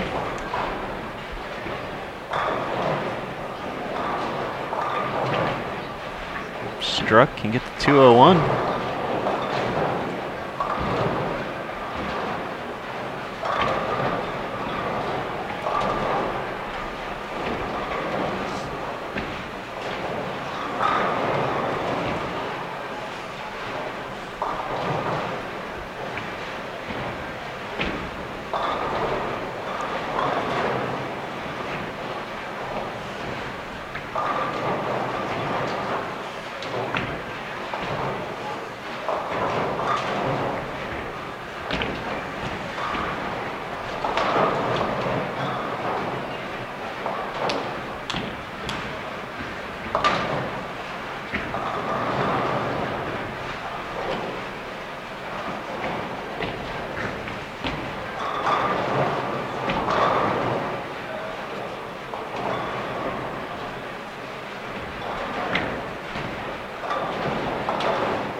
.221 for Kontos. He'll be leading the way into the final game of singles here. 4:20 at the turn.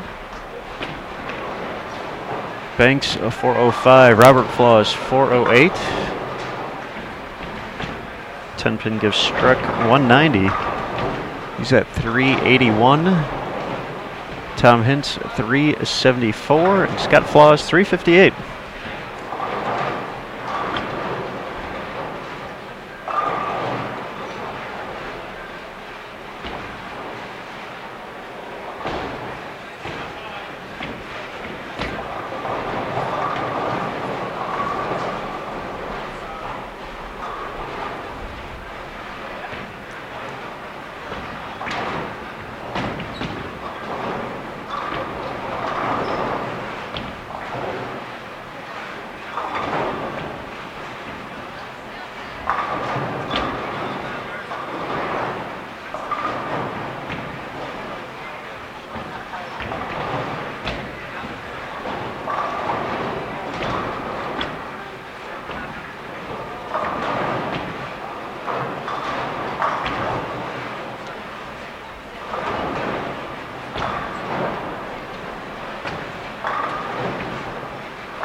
All right, so game 3 underway, the grand finale of this doubles and singles squad.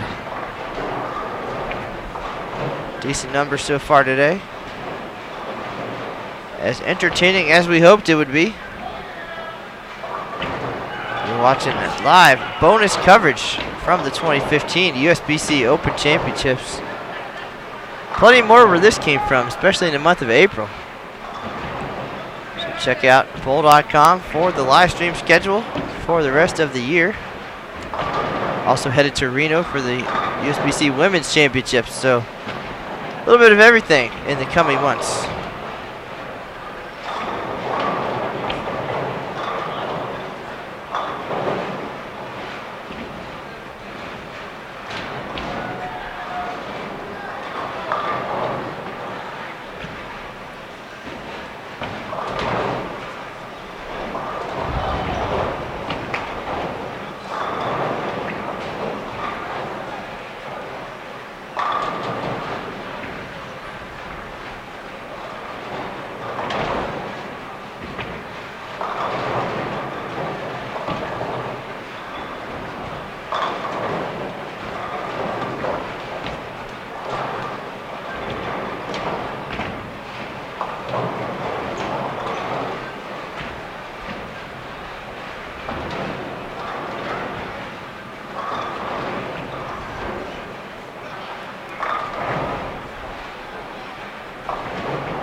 right, so moving right along, already in the third frame.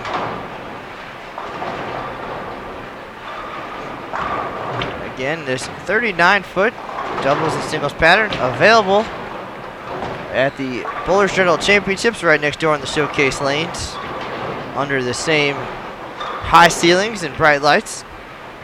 Make sure to plan that into your trip.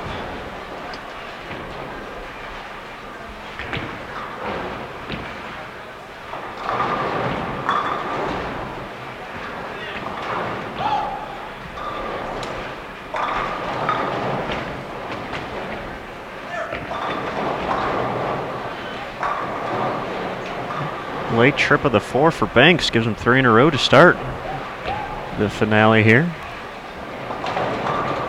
Let's see if Kontos can match.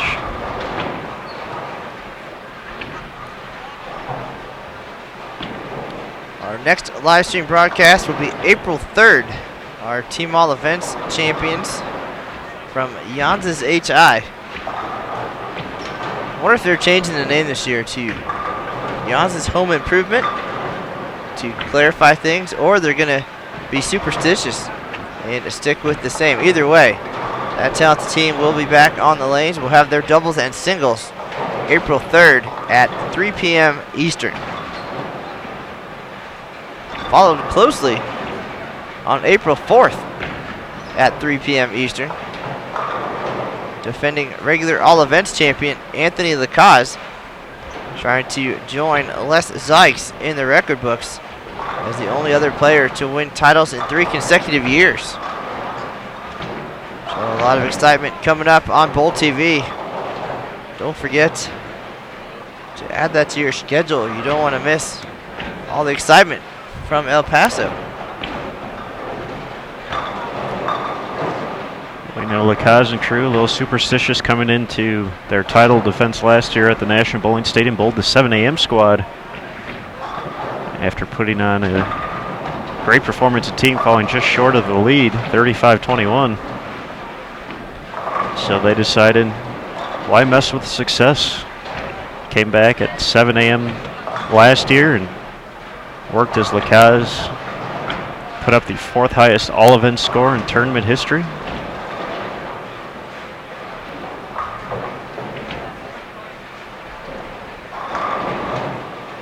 No 7 a.m. this year, though, so much more convenient squad time. So they're going to let everyone sleep in a little bit, at least, before the cameras of Bowl TV go on.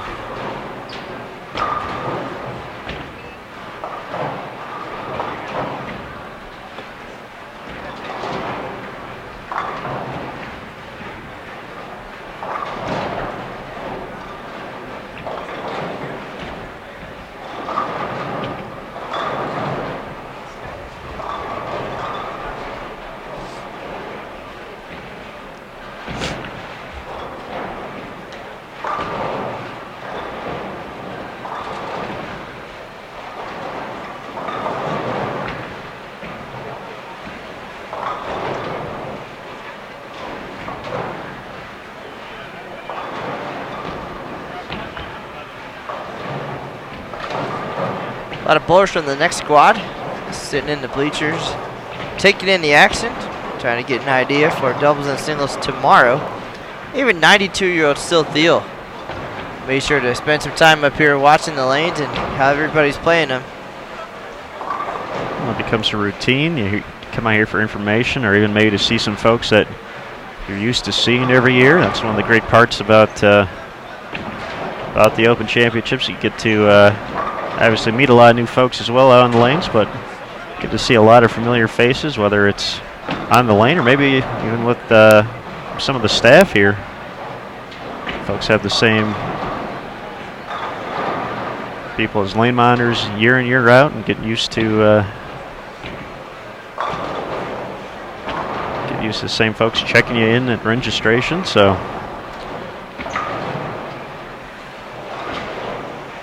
you can always check in, Mr. Smith, but we don't let you check out.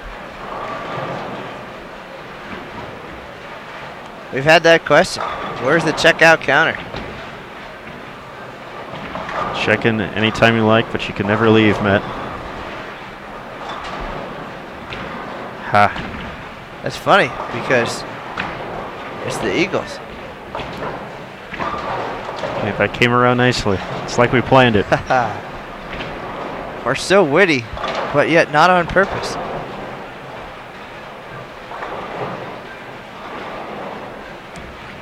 For those of you who still have the sound on, we appreciate it.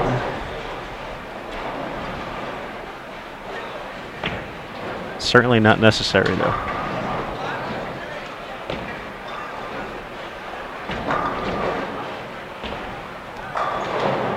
Kicking off the halfway point of game number 3 of singles. Robert Floss put up a nice 682 in doubles. There's a nice strike there in the 5th.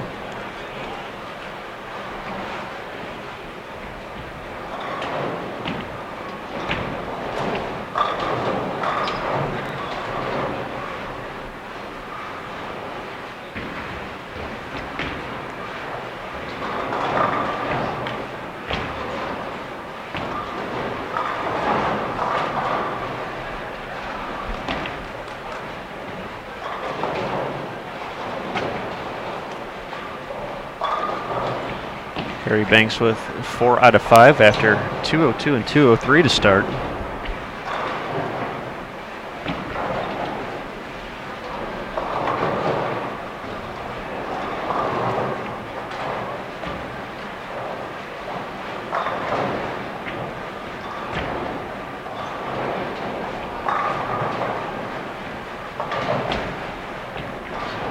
Looking to cap off his 2015 event, his 28th, with a big game after a few 2-0s here.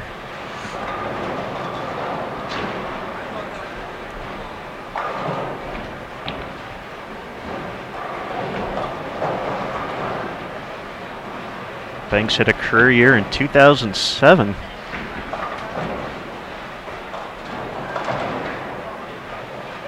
Coming back after 568 in team, to the tune of 716 in doubles and 782 in singles for a 2066 all events total. I remember that. And we put his picture on bull.com. It's a good place for it. His numbers were not enough that year.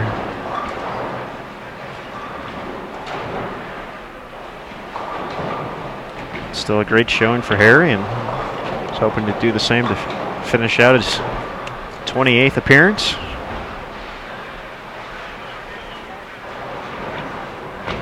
Took 814 that year. Is that the number? Chip a key. Frederick. To earn his eagle and tattoo. He got the eagle first.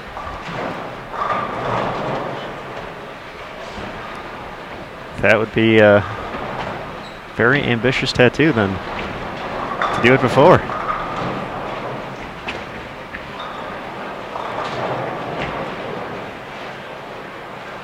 And that title was the segue for Mr. Key, who is now the fearless leader at the USBC Women's Championships and the new USBC Mixed. So Chip still in Reno. Had such a good time there in 2007. He doesn't want to leave. I think he likes that place. Had some success on the PBA 50 regional circuit there as well recently, so this is home away from home.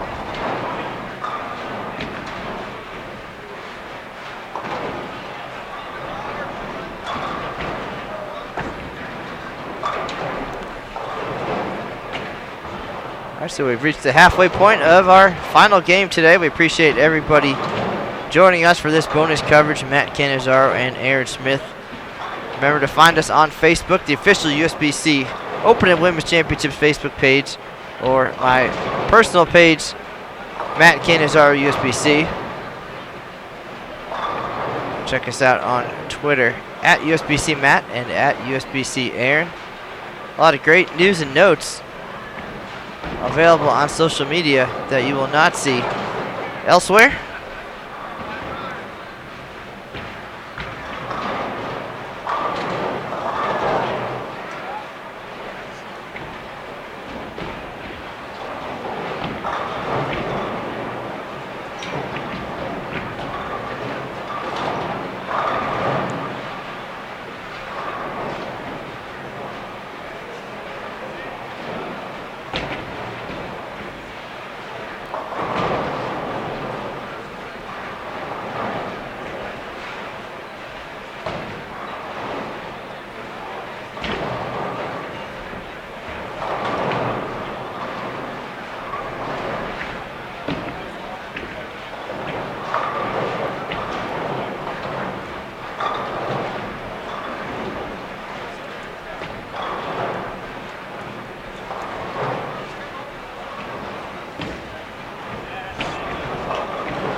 Kontos animated as always out here on the lanes. Staring down the 3, 6, 9, 10.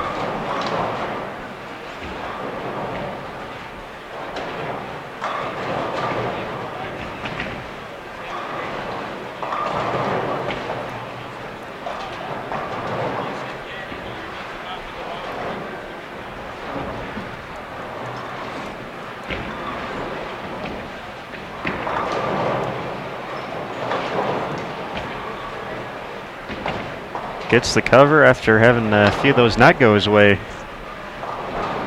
during doubles.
Nice shot from Scott Flaws to kick off the 8th frame.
Alright, so 9th frame coming up here in our final game. These guys getting pretty deep. Scott Flaws sliding in the left gutter.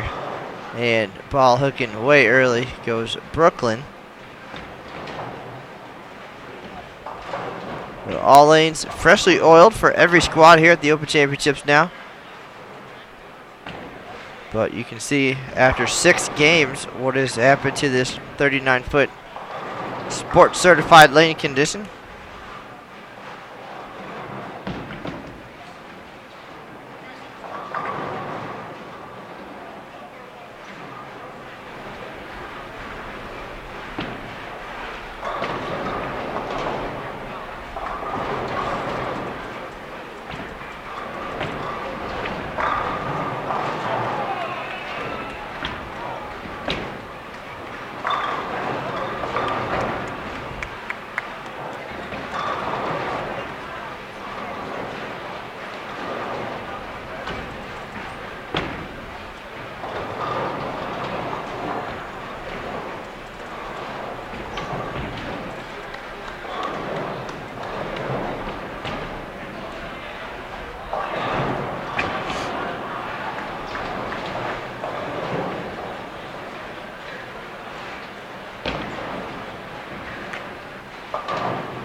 Again, as we wind down, we just want to thank everybody for joining us here for today's bonus coverage, and appreciate all the great support that it allows us to continue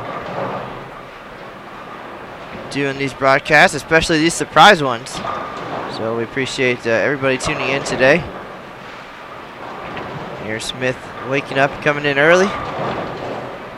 But this new schedule, not only great for the bowlers, but a little bit easier for us as well. In the old days, somebody would take the lead on the 11:30 p.m. squad, get done about 3 o'clock in the morning, and then the work begins for us. So, an all-around good decision, and it makes much more time for everybody to enjoy the host city, to get out and about and not have to worry about being up too early or being out bowling too late.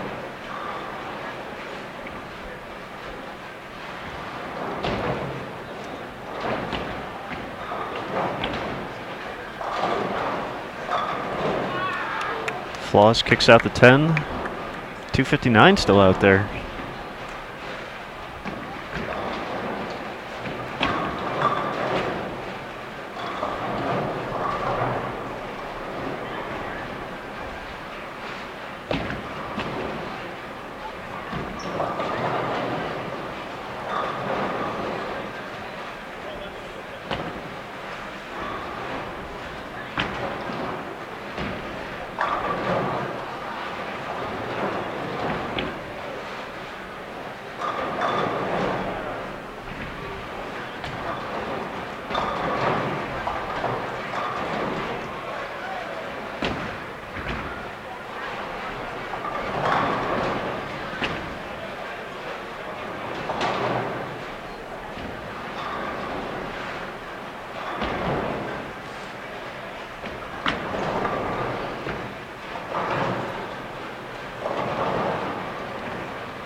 Nice 258 for 666.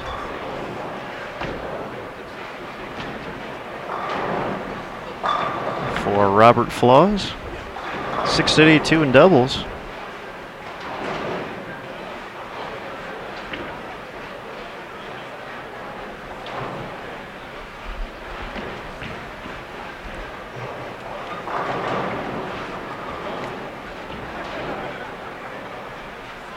Definitely not a bad day for these gentlemen. So we certainly made a great decision, and we appreciate their cooperation in throwing a lot of strikes on camera today. There's one more for Mr. Banks. He'll have a nice single set as well. 1917 in the books for Robert Flaws, had 569 in team event. So.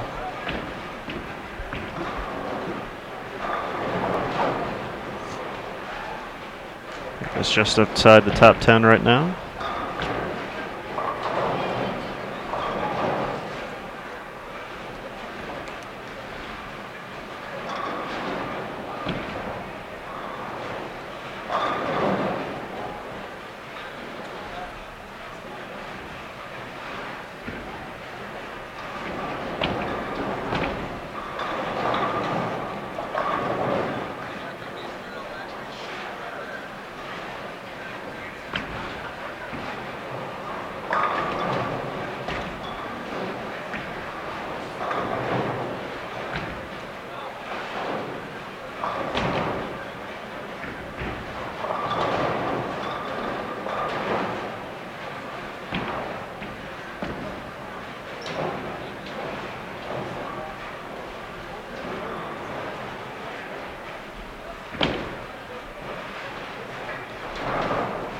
$618 in the books for Banks. You're $592 in doubles and $584 in team event.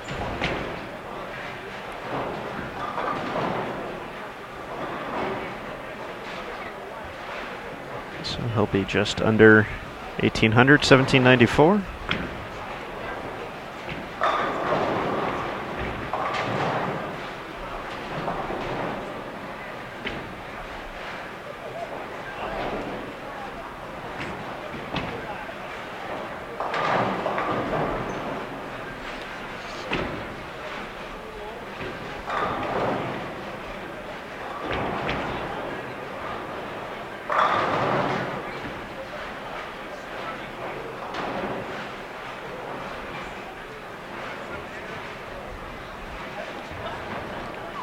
Nice. 1731 for Hintz.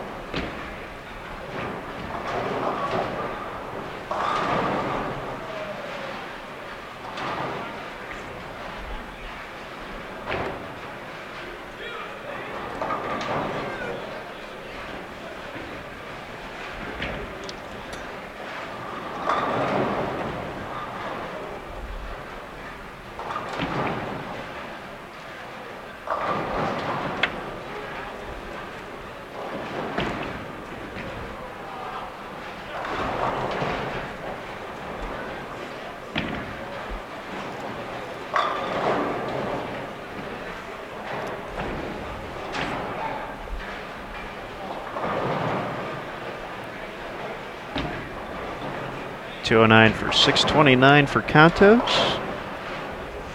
And Struck finishes it up $215 for 596.